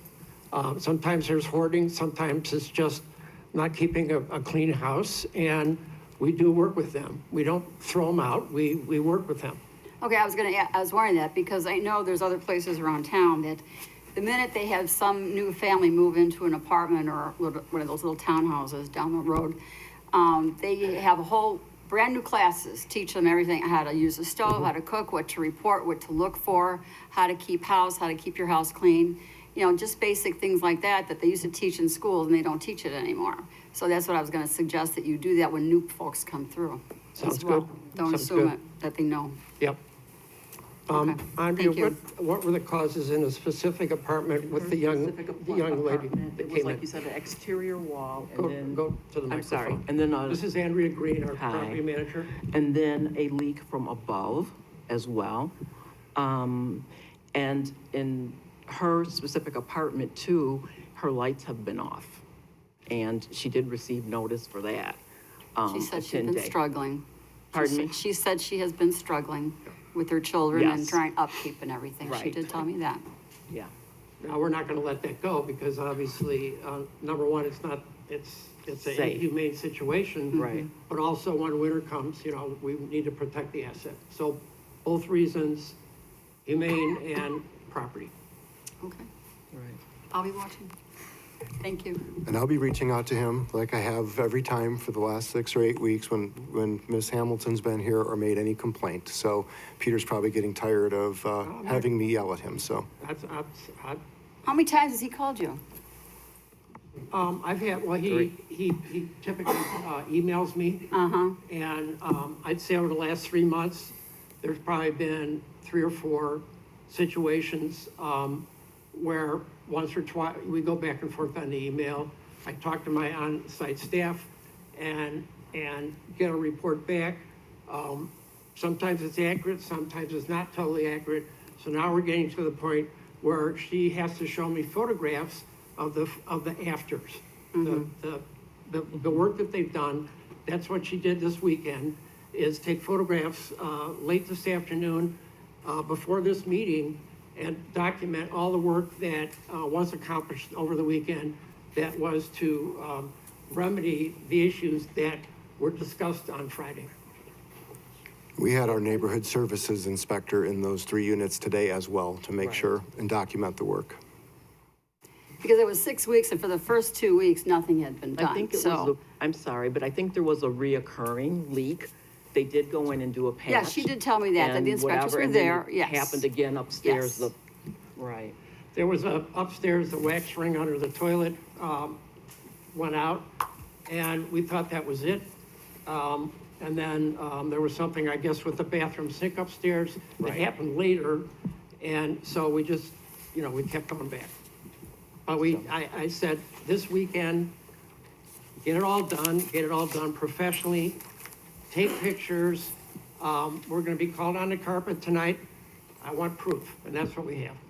Okay, because the first 2 weeks, when she was here, nothing happened. And when she came here the second time, I said, give me your number, I'll follow up with you. Understood. Okay, Yep. so I'm the one usually has to get things done. I make all the phone calls, and then when I don't hear an answer from anybody that says that they've talked to you several times, and I don't get answers, then I have a problem with that. But that's not all your fault either. I do have, though, emails that her and I were responding back and forth. Oh, I'm not and talking things. about you and her, Right. this is another matter. Oh, okay. Thank you. Loud and clear. Thank you. Is there any other questions on the Riverwalk Planned Unit Development Preliminary Approval?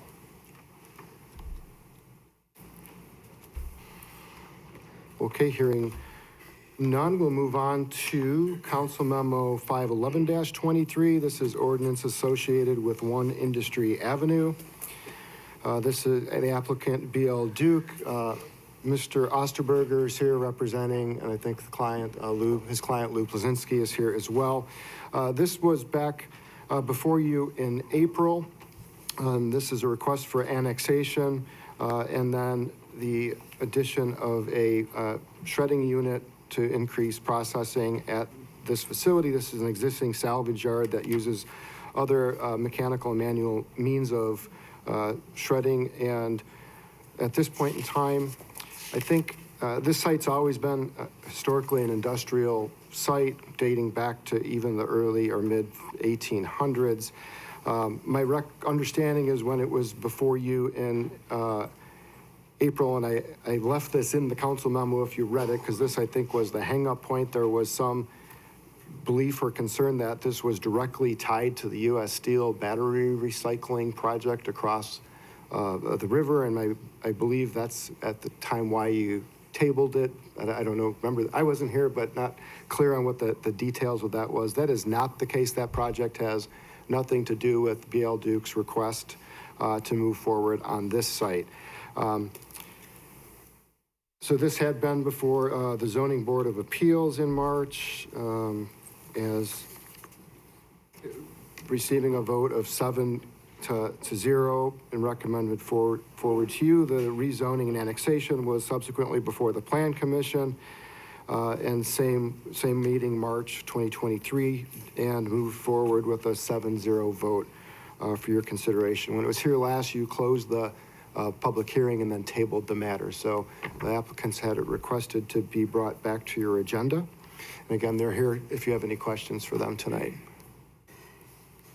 All right. No questions on that? I think that Mr. Osberger's done a good job of educating us all on that and eliminating the issues that were kind of confusing the first time it came. So if there are any questions, we'd be glad to answer them.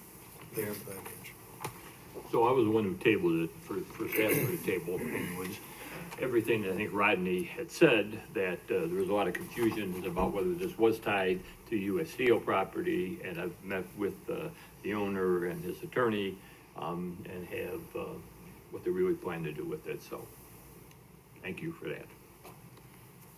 Thank you. All right, moving on then to Council Memo 512-23.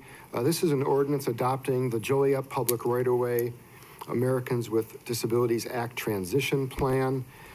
As required by Title II of the ADA plan, we've conducted a self-evaluation of all of our public right-of-way facilities, and our staff's developed, Sean Mikos has worked very hard on this transition plan that basically identifies en masse all of the pedestrian facilities and ramp locations that we need to continue to modify. Essentially puts them in categories, recommendations that will do them as we do other capital projects, or on a kind of as determined need basis if something else should pop up. Again, Sean's here tonight. If you have any specific questions on this, the draft plan was included in your packet. And this will be something, again, that we will update on a kind of an ongoing basis every 5 years or so to make sure we're staying in compliance with the ADA requirements for our pedestrian facilities. So any questions on that item? Yeah, can I ask a question? Who takes ownership of the compliance on this? Who in our staff, or do we have a compliance officer? How does that work?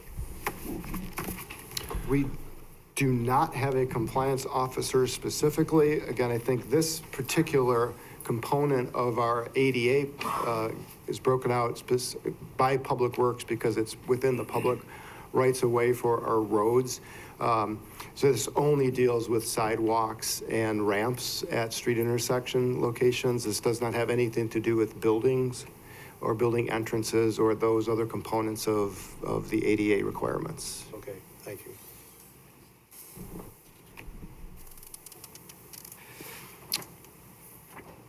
All right, Council Memo 513-23. This is an ordinance amending Section 70 and 71 of Chapter 31 of our code. This deals with late fee changes and elimination of disconnection charges. These are some of the measures we discussed as part of the water rate analysis to make affordability improvements within our code. So it reduces the late fee down to 1.5% per month, reduces the disconnect or reconnect fee, but also eliminates if it happens during 7 a.m. to 7 p.m. Council Memo 514-23, this is an ordinance amending Chapter 31, regards to our water and sewer rates, connection fees, and miscellaneous fees. So this is the, again, the ordinance that follows the water rate study analysis you had presented to you last month. This sets rate increases for the next 4 years starting November 23 through November 2026. This also expands, again, as we talked during the water rate study presentation, the lifeline rate for residential uses up to 300 cubic feet. It eliminates that for commercial, industrial, and governmental accounts. This adds the third tier for residential water usage greater than 700 cubic feet. This amends treating multifamily accounts like residential accounts instead of commercial accounts. This is, again, include the presentation you saw about restructuring daily fees to increase based on meter sizes. And then establishes, again, a uniform 25% discount rate for seniors. So those were just some of the key components to highlight. So any questions? Again, I know we had lengthy conversations, both individually as well as presentations here, but happy to answer any questions, or Allison is here as well if you do. Go ahead.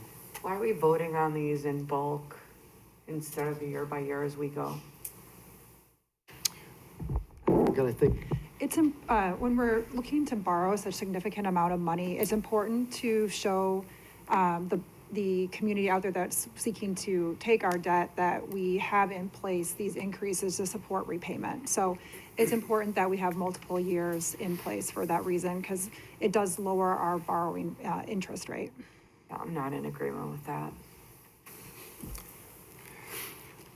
So since this is a utility fund that basically operates as an enterprise, that as we know we're going to have increased costs in terms of debt service and expenditures going forward, this just brings rates in alignment with our ability to meet those costs. A comment I'd like to make is that we know there are people that are struggling to pay their water bills. And we as a community need to identify where the help can come from and identify those folks that need the most help and make sure we put those two together so that as this does escalate because the delivery costs are going to be there, we should be able to help those folks that need the most to identify where can they go for that. So that's one of the things that's coming out of this. We're going to make sure that we don't lose sight of the folks that need the help. Any other questions on that council memo? Moving on then, next item is 515-23. This is an ordinance that amends and renumbering our public safety alarm system. This simply replaces some old requirement where commercial or private burglar alarms were required to attach to the police dispatch center. Today's alarms are run by third-party companies who contact the police when the alarm is activated, so it cleans up those changes in the ordinance. It does remain and keep, though, a penalty for false alarms that we can charge. It also moves it to the out of the business license department into Chapter 25 of the police department. Council Memo 516-23, this is an ordinance to limit the number of Class BG liquor licenses. I believe we talked about this at the last council memo. There are currently 3 BG licenses in effect, and this would cap them at 3 unless you as the council were to take further action in the future to expand the number of BG licenses. Question. Mr. Greenberg? Yes. By capping that, shouldn't we be make it a little tighter ordinance? Instead of just saying, putting a cap on it, because they can come back and they can challenge that. If somebody else wants to put a liquor license in. Well, liquor licenses are not a matter of right. They're a matter of privilege. And at this point, I'm not aware of anything in any state law or any case law that says we can't limit the number of a particular class of liquor license. Is that true, Mr. Regis? You were a little hard to hear. Was the Oh. question, can we put a cap on licenses? Yeah, and can that be permanent, or can it come back and be challenged by another person that might want to have another liquor license in a gas station? Putting a cap on types of licenses is a very, very common regulatory scheme in many, many towns. If we wanted to grant another type of this license, we would simply amend the ordinance to do that. And when your question is, can somebody challenge the fact that they can't get one? Anybody can challenge anything at any time. This is not unique at all. This is the norm. We are out of the norm right now by not capping them. Okay, that's what I wanted to know. I want a clarification on that. Okay, thank you, Mr. Regis. Question, Mayor. So under the proposed ordinance, we have 3 licenses for the BG. And should one of those 3 licenses not be renewed, the current holder of the license says, I don't want to do it anymore, somebody could apply for that 3rd license. Wouldn't it be more prudent maybe for us to consider putting an ordinance that essentially grandfathers in the 3 because you can't take it away from them? And should they ever, get eliminating it through attrition? Do you understand what I'm saying? Yeah, so. That way, if 2 of the 3 next year said, we don't want it anymore, gone. And then you have 1 left. And then if he says, we don't want it anymore, gone. And it's the end of any BG. That's what I would be more comfortable doing. Well, then that should go back to legislative. I mean, if that's the council's pleasure, I don't know. I just wanted to know. You're the chairwoman, right? Yeah. Bring it back. You got the power. But I mean, if we're gonna vote on that tomorrow, Mayor, what's your opinion? Well, I think Larry's got a good point. I think we should adopt this right away, and then down the road, if anybody drops one, that we drop it to 2 from 3. If anybody else drops it, we drop to 1 until they all drop off. These 3 are at the specific sites that have them right now. So, we can rewrite it if we want. It's just a matter of getting this thing on the books sooner than later, and is the way it's written. Right, the reason I'm a stickler is I never wanted this, so let's not revisit that. But, you could have somebody that says, look, I'm gonna stop doing this. Tells another business associate with a different business, you wanted one, go apply before they do it. You have that area that if they just say, we're not renewing, it could be 2 weeks or 3 weeks before we have a chance to rewrite it, and it has to go to legislative first, so it could be a couple of months and somebody could apply. And then we could be obligated to give that 3rd one away, because we're not codifying it that when the current 3, when somebody gives that license back, that it goes away. We're doing it afterwards. We're shutting the barn door after they're out. That's just my perspective. So, Mr. Reamer, what do you suggest? Does it go back to committee and get fixed, or what? That is up to the discretion of the city council on what it wants to do tomorrow. Can we write that in there, and we can table this tomorrow, and then write in that what Larry wants to do, bring it back then to the following? If there's no objection of it doing that immediately and not going back to legislative committee. Well, take it back to legislative with the modifications in there, have them reapprove it, bring it back to the full council. The council can do that if it so wishes. Or we could, if we're all in agreement, it wouldn't have to come back. So Yeah, we could just change it for tomorrow. We could just change it now. For tomorrow. Well, and the mayor made a We can great- draft something up for tomorrow. The mayor made a great point. And, we gotta. Well, I'm just trying to do the right thing. No, I know, and that's what I was attempting. But and you're doing it the right way, it goes back to legislative, that could be a month, right? Somebody else could come apply right now, Exactly, right? that's what. So maybe we should move forward tomorrow. We can go back and we can, like you said just a minute ago, then we can come back, correct? And we can tighten it up further if we want down the road, but at least we cap it at 3 now. I think, Larry, what he's saying, that he can make that change and we Yeah, can vote on it that way tomorrow. Yeah, there's without taking been it back. sufficient notice to the public under the Open Meetings Act that we're going to amend Section 4-26. So we can just draft up another ordinance for you to look at tomorrow night, and if you like it, you can approve it. That would not only cap it, but would Eliminate them, yes. Right, perfect. Thank you. We're all in agreement? Mhm. Okay, do it. All right, sounds good. We'll move forward with that. 518-23, this is a resolution to approve a substantial amendment to the CDBG plan year 2022. This is what we alluded to before. This is essentially cleaning up and reassigning dollars that for projects that never were implemented as they had been planned or proposed. In total, we end up with from $2021 to reassign and $2022 to reassign, a total of $684,000. We discussed earlier, $34,000 that would be awarded to Easter Seals for the fulfillment of their project. The other $650,152, this plan recommends then that we would apply to our own utility projects within the qualifying low, moderate income areas within the city. So we'll use it towards sewer line replacements that we have capital planning for. Diversity and Community Relations Committee reviewed it on September 11th and recommended it for your approval. Okay. Did you have a question, Mayor? I had a comment. Very good. I've had a lot of comments on this that it didn't seem fair that we take money out of places where they could use this more appropriately for people in automatic right now and just moving it to more utility work.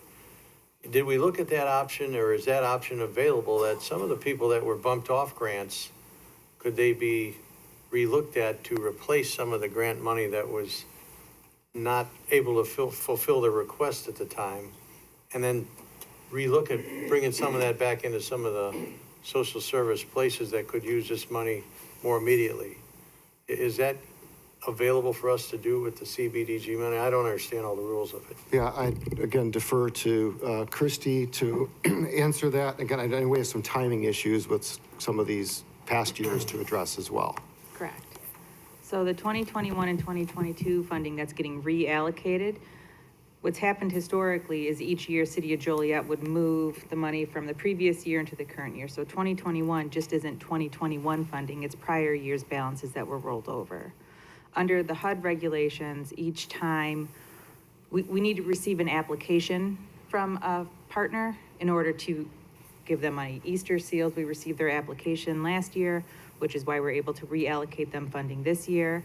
For program year 2023 funding, which is what this council voted on, there was only one community facility applicant that did not receive funding from us. And then the other ones were public services, but you have to remember that public services is capped at 15%. So we can only give out $134,000 out of this year's program funding. And that public service funding went to the fire department street outreach program, CASA for court-appointed special advocacy for children of domestic violence and violent situations, and then the senior snow program.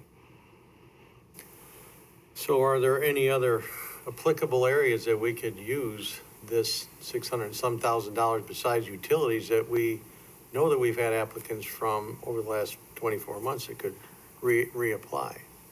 I mean, possibly, but I've only been here for 12 months and some change, so I don't necessarily know about the other applicants. I did not review past 24 months or 48 months applicants. We're currently under the 2020 to 2024 consolidated plan, and that's what this substantial amendment is for our annual action plan. Then when we move forward with our consolidated plan from 2025 to 2029, we can adjust things and make room for that in our consolidated plan, because that's what we overall have to follow.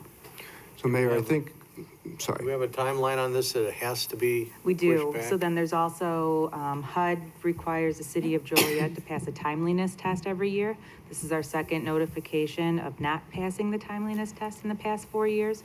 So the expenditure of the funding to the utilities ensures that we will meet that timeliness test next year. We have to meet a 1.49 percentage essentially every year. This year we were well above that, and by next year with our current funded partners under the 2023 plan and then this substantial amendment, we should be at about like 0.75, well below the threshold. And the project that for the sewer should not be delayed by any utilities because there is no trenching or digging that is needed. One of the reasons we got backed up this past year was actually from a 2021 project that was delayed due to utilities and everybody getting their hands in there first. So Mayor, if I might, again, there's not another project or application that kind of just was sitting at the table waiting that Right. we didn't have the ability to act on in this past year. But I do appreciate your question, and I think it goes more towards, I don't think we've had a history of being, doing the best we can about promoting the opportunities that CDBG funding provides to our social service providers and agencies in the community. I think that's what we can be much more, much better at in the future. So they are aware of the opportunities, able to make applications, and it's clear to them what the expectations are to do that. So I think as we go forward in kind of our next multi-year plan phase, we should make that a priority to make sure we're doing a better job at that. So we don't have a lack of applicants or just fallback projects to spend the dollars. We're actually deploying them strategically where we want to see them spent. So I appreciate that question. So basically, it can't be done. So there's a pie that says you can have this percentage for this percentage for that. And if we can only have X amount, I can't remember which one it was, but they got bumped out because there was too much in that particular area and the percentage was too big. Correct. So that's under the public services. That's the case management aspect of CDBG. So that's like the one-on-one helping the people. So like our senior snow removal program, that is a direct public service to our residents. And that is unfortunately capped through CDBG at 15%. The ones that are not capped are micro enterprise and community facilities or infrastructure. Question, since you brought up snow removal for seniors twice, will it be the city taking the applications this year? Will it be senior services again? It will be senior services again. I've been working with our IT department. They're going to utilize the new software program, Semino, for special events, which is really nice because they actually were able to tie in our GIS map system into there. So when a senior goes in, senior services will click on, put their address in, then a picture of their house will pop up and they'll say, is this your house? And they'll say, yes, it is. Do we have any idea when that'll be beginning? Because people are asking about it Oh, already. I know people are asking. Yeah. Yes. You do? Oh, yes. Yes. I believe we are scheduled to come to public services for the contract award for our snowplow. And then I'm hoping we will be ready to go with the application rollout, like mid to end October. I just spoke Because sometimes with we IT do have today. snow on Halloween. I know. But luckily it's supposed to be 90 tomorrow, so I don't think the ground will be frozen, hopefully. Thank you. No problem. Mayor? Yes. Maybe the irony's lost on everybody but me. No questions for you, and you did a great presentation, but, so, this is a conundrum, which I'm not a big fan of. Giving away taxpayer dollars is so confusing, we have to pay someone to cut through the red tape to give away, with taxpayer dollars, to give away the taxpayer dollars. And the explanation, which I'm sure is 100% accurate, was about, in some ways, it's clear as mud. So that's just my observation. It's ironic. It's laughable, but thank you. Well, I know there's so many parameters in some of that money that comes out of our federal government that you gotta read the fine print to understand, well, this group can't get it because there's not enough there for that group. I know it's frustrating. Yep. Just give us the 900,000, let us go, right? Give it back to the taxpayers, let them go. I have a question. Whose job is it to make sure that nonprofits and agencies in the community are aware that this is happening? That would be me. So we've hosted 4 technical assistance workshops since September of 2022 last year. Those would be the first ones that the city of Joliet has ever done. We shared it on social media. It was on the website. At our first one, we had about 56 participants, which was quite a bit. And then we've done some online. We've invited HUD to come in and speak to our applicants. And then we've invited our applicants to invite other applicants, like spread the word.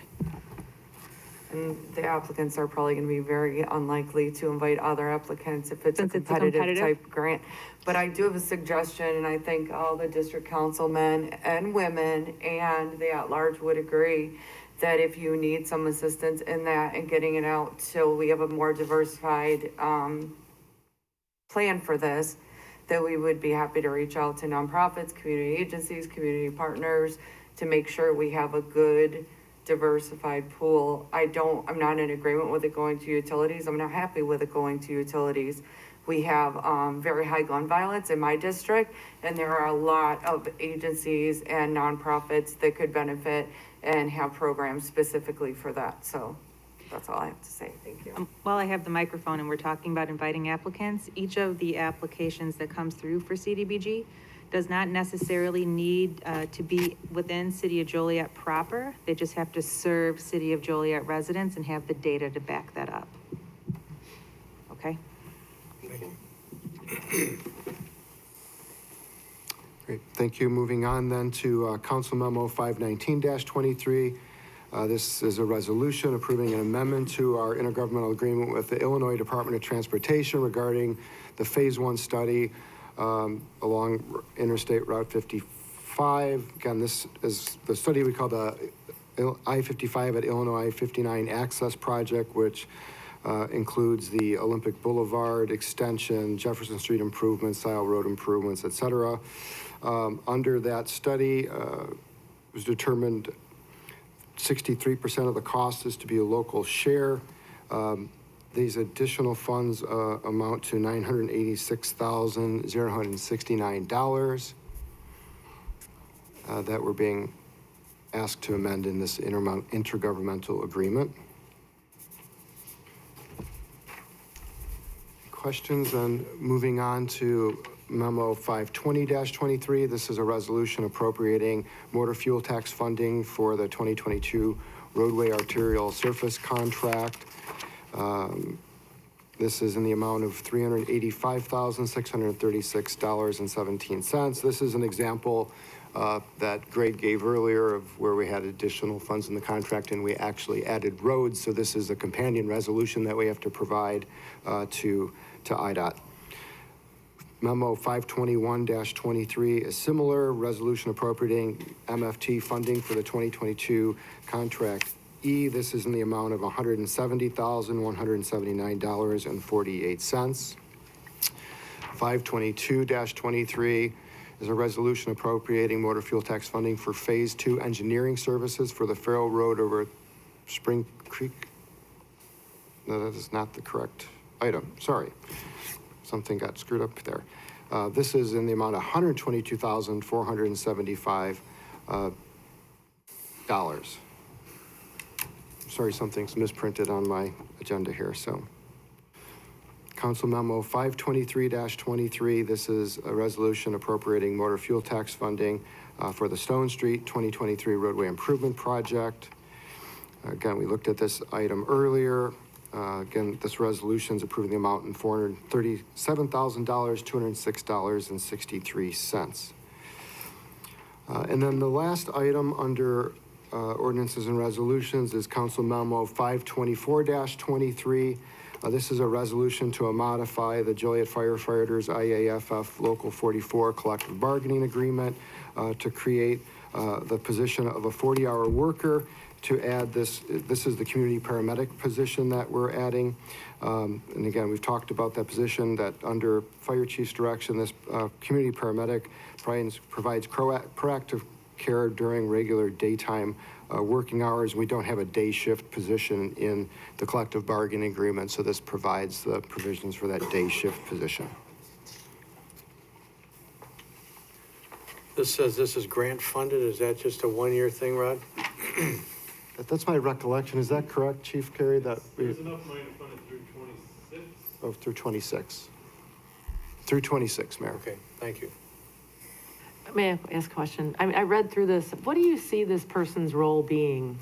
I mean, I know it has a lot of details, but what do you see in the city? The main purpose of it is to fill gaps that we see in healthcare.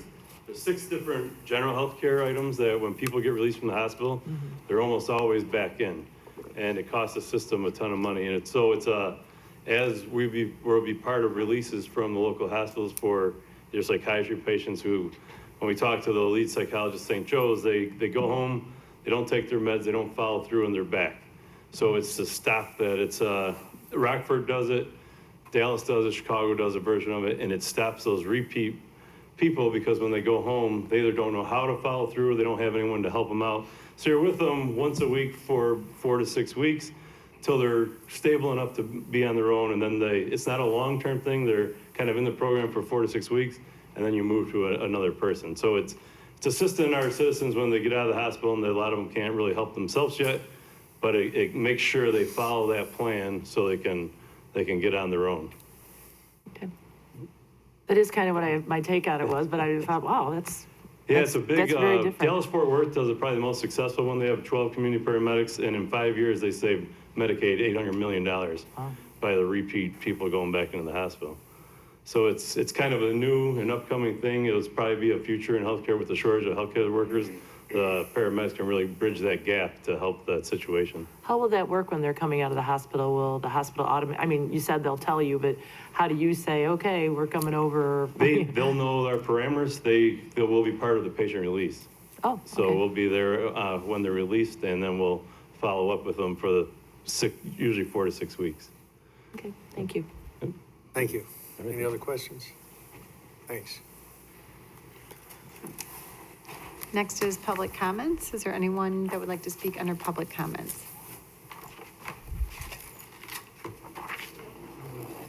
I apologize, I didn't understand when you talked earlier about speaking. My name is Bob Cobb. Y'all know who I am, know what I'm talking about. My neighbor, at the beginning of May, I spoke with somebody from the city about the problem I'm having with my neighbor. And toward the end of May, something happened. I don't know. I'm guessing that she was told about an ordinance with the chicken coops that she has to get rid of them. Well, they're still up.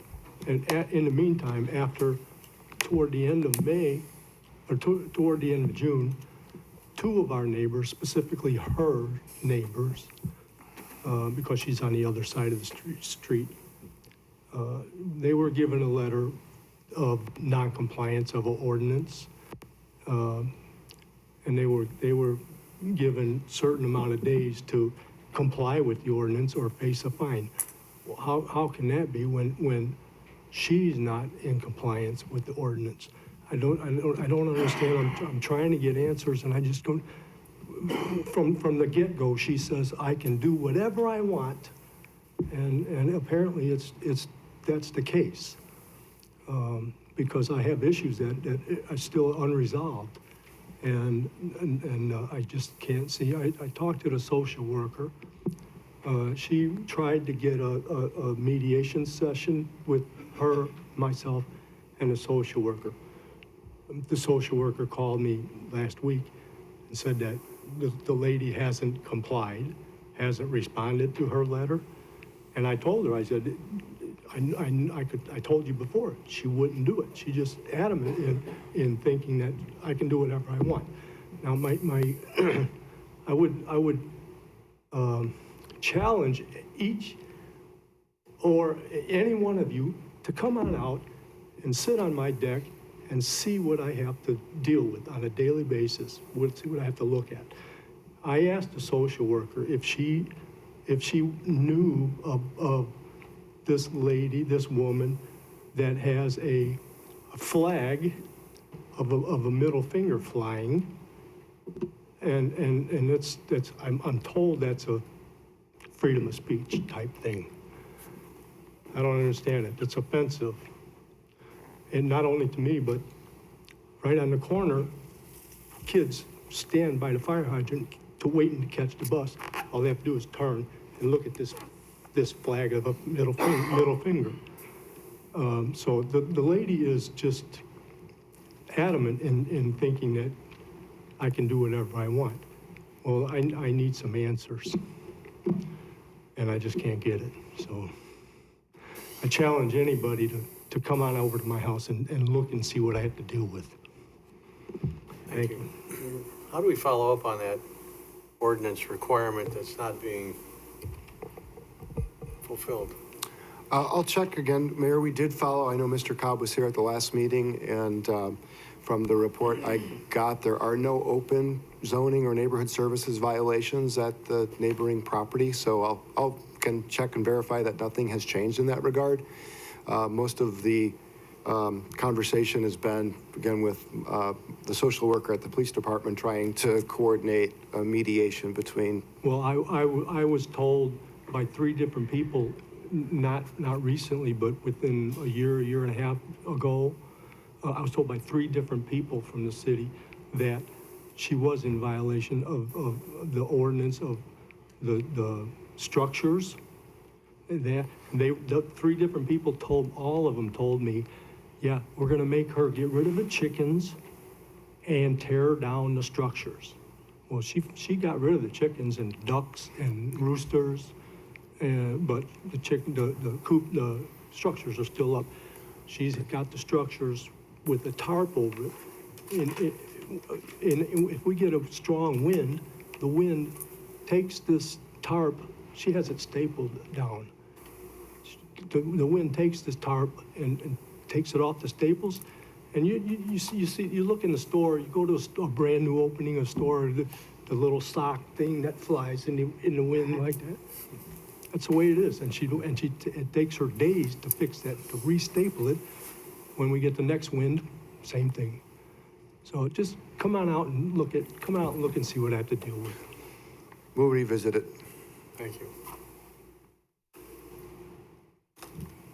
If you could state your name for the record, please. Elizabeth Giacomi. Go ahead. I love the idea of the resurfacing that you were talking about with everything that's going on. However, when a road is resurfaced around here, they install a manhole cover that's 1.5 inches to 2 inches deep. So they're installing potholes. This has happened on Essington Road. It's happened on Black Road, McDonough, Jefferson Street. Is there a way possible that whoever takes care of this restructuring can get a level manhole cover? Because they do exist. There are other places in the city, just not when the roads are resurfaced. I love the idea that he was talking about as far as helping people when they're released from the hospital. That's a definite plus. As long as there's not a lot of control and everything on them to do that, we have to make sure that that is not a government strict rule. None. We have a problem. We have had for 1.5 years a cable that drapes approximately 20 houses. We called AT&T, Xfinity, Comcast, police department, fire department. Nobody will come out and help us. Xfinity's been out there taking pictures, nothing's happened. Children are playing, people are working around the cable, that it's extremely dangerous for children and adults, but nobody is coming out to drape this cable. Is there any way possible any of you councilmen can help us out? And the cable's been down for 1.5 years, and I'm a lineman, and I'm telling you, it's sickening. There's 12 houses that came down in a storm. And they put a new pole in the back of our house 2 years ago. 6 months later, the storm took the cable completely down. So now the cable's in our backyard. It's this high off the ground. Cut the grass, you hit your head. And it's been this way 1.5 years now. And how long are we gonna keep going? We or me don't know who to complain. AT&T wants to charge us $199.99 for protection. And cable does too. We don't have Xfinity, we don't have AT&T. We need some help with this cable. Thank you. 104 Key Court, come and see it. Hey, I gotta get my mess. Robert Webb. Thank you. Thank you. 104 Key Court? Yes. 104 Key. Okay. Address, name. K-E-Y. Yeah. And Mr. Goff. I'm always ready for a good field trip. I'm sorry, sir.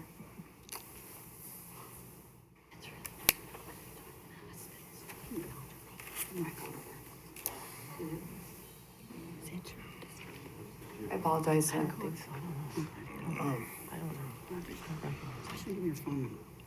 The reason why I've chosen to appear before the council today is because 3 months ago, I was walking through the building downstairs, and I noticed the door of the mayor's office open, and I was informed it was an open door policy. So I walked across the street to the ship in dry dock upon the land, the courthouse. I came back, and I had signed up, or I requested a meeting with, the mayor. So a month went past, I returned back. I said, well, what, number am I on the list? She said, well, you're number 40 on the list. I said, 40?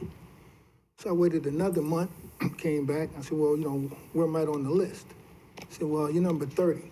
So if we're doing 10 and 30 days, it might be another 3 months before I, get this meeting. So that's why I'm here today, since I've been put on hold for a meeting with the mayor on the one-on-one to raise this particular social issue of public importance. Upon reflective thinking, sure, you'll recall that one day there was expression of adopting a new ordinance. And one of the councilmen made the statement that it doesn't make any sense to adopt a new ordinance when the current ones are being enforced, which I agreed with. It makes no sense to adopt something. You got all these ordinances. And it took an oath of public office to support the Constitution of the United States, the state of Illinois, and the ordinance of Joliet to the best of your ability. The ordinance I'm talking about, that there's a need to expand the penalty for violation of the ordinance, is the littering ordinance. I don't know if any of you all recall, in 1985, when Jane Byrne was calling it up in Chicago, he started this relocation program under the U.S. Department of Housing and Urban Development, when it was relocating a lot of the wards of the states throughout the state from the concrete jungle. And many of them, the wards of the state, got dropped off here in Joliet. During the past several years, when they further implemented this urban renewal removal program, more have came out to Joliet, who are involved in intentionally trashing up the neighborhoods, throwing litter anywhere and everywhere, abusing their driving privileges, using their cars to ride around just to throw trash everywhere. So I'm suggesting that that particular ordinance be expanded in terms of the penalty, where those individuals who are engaged in the intentional trashing up of the environment be charged a $1,000 fine, license suspended for 3 years, their vehicle taken from them, and that they be put on community service for 1,000 hours. This as a deterrent to prevent the continuing trashing up of the neighborhood. They'll go to any construction site, see the items, thrown on the, around the construction sites. As I was walking here today, there was various items along the sidewalk. Now, I know if I can identify the various individuals, and we have the patrol officers patrolling through the neighborhood, they should know who these individuals are that are party to this trashing up. I do know that they're members of a non-registered street fraternity, non-state Secretary of State registered street fraternity. And I do know that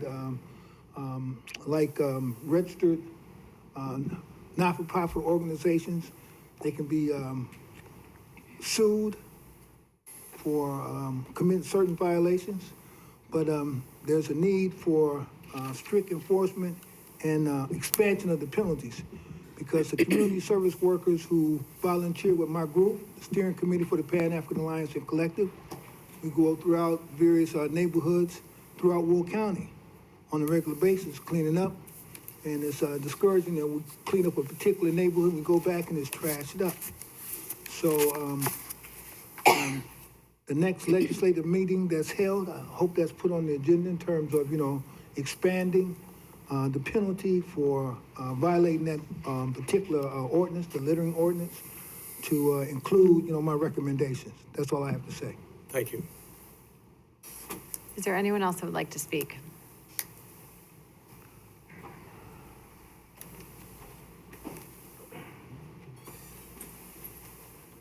Good evening, Mayor, Council. My name is Bill Leach. I have a written statement, so I'm going to read it fast and then take my seat. Alongside the inarguably valuable products of science and logic, there are hundreds of seemingly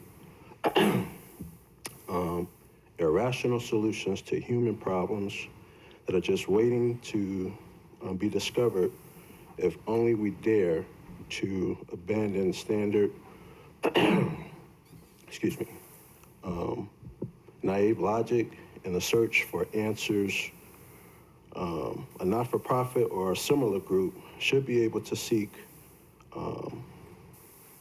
partners with mutual interests, bringing together the benefits of experts, guidance, efficiencies, and capital to the cause, making sure that the societal problems that they are solving receives the necessary tools to extend, measure, and grow the impact of their mission. The problem we face today as a community is pay-by-play sports. On average, families spend $883 annually per child to play sports, according to the Aspen Institute, which tracks the industry. Basketball was the second most expensive sport for families, costing on average $1,000 per child. The cost is causing a barrier for low-income kids to have equal access to sports. For the past 9 years, my group has run countless basketball programs for kids and adults on the Hill. That's the east side of Joliet. A lot of our clients and residents are from the east side. We have a ton of ideas of how we can get around the cost barriers and still offer programs that will benefit the community beyond the basketball court. With that being said, the city of Joliet has a baseball stadium, they have a hockey stadium, and they have a stadium that can be used for football, soccer, and lacrosse. There's also a stadium committee for oversight of these facilities. To my knowledge, there is no basketball stadium, which, in my opinion, presents an opportunity. Are there still plans to bring a Bo Jackson Dome to the U.S. Steel property? And if so, do those plans include a basketball stadium? If that's the case, then how do we ensure basketball has a seat at the table when planning for this mega sports complex? How do we also ensure that kids from low-income families who will look to have access to this mega sports complex get a seat at the table? And finally, how do we ensure that the minorities from our community will not only get a seat at the table, but will also get their fair share of equity that this mega sports complex will surely generate?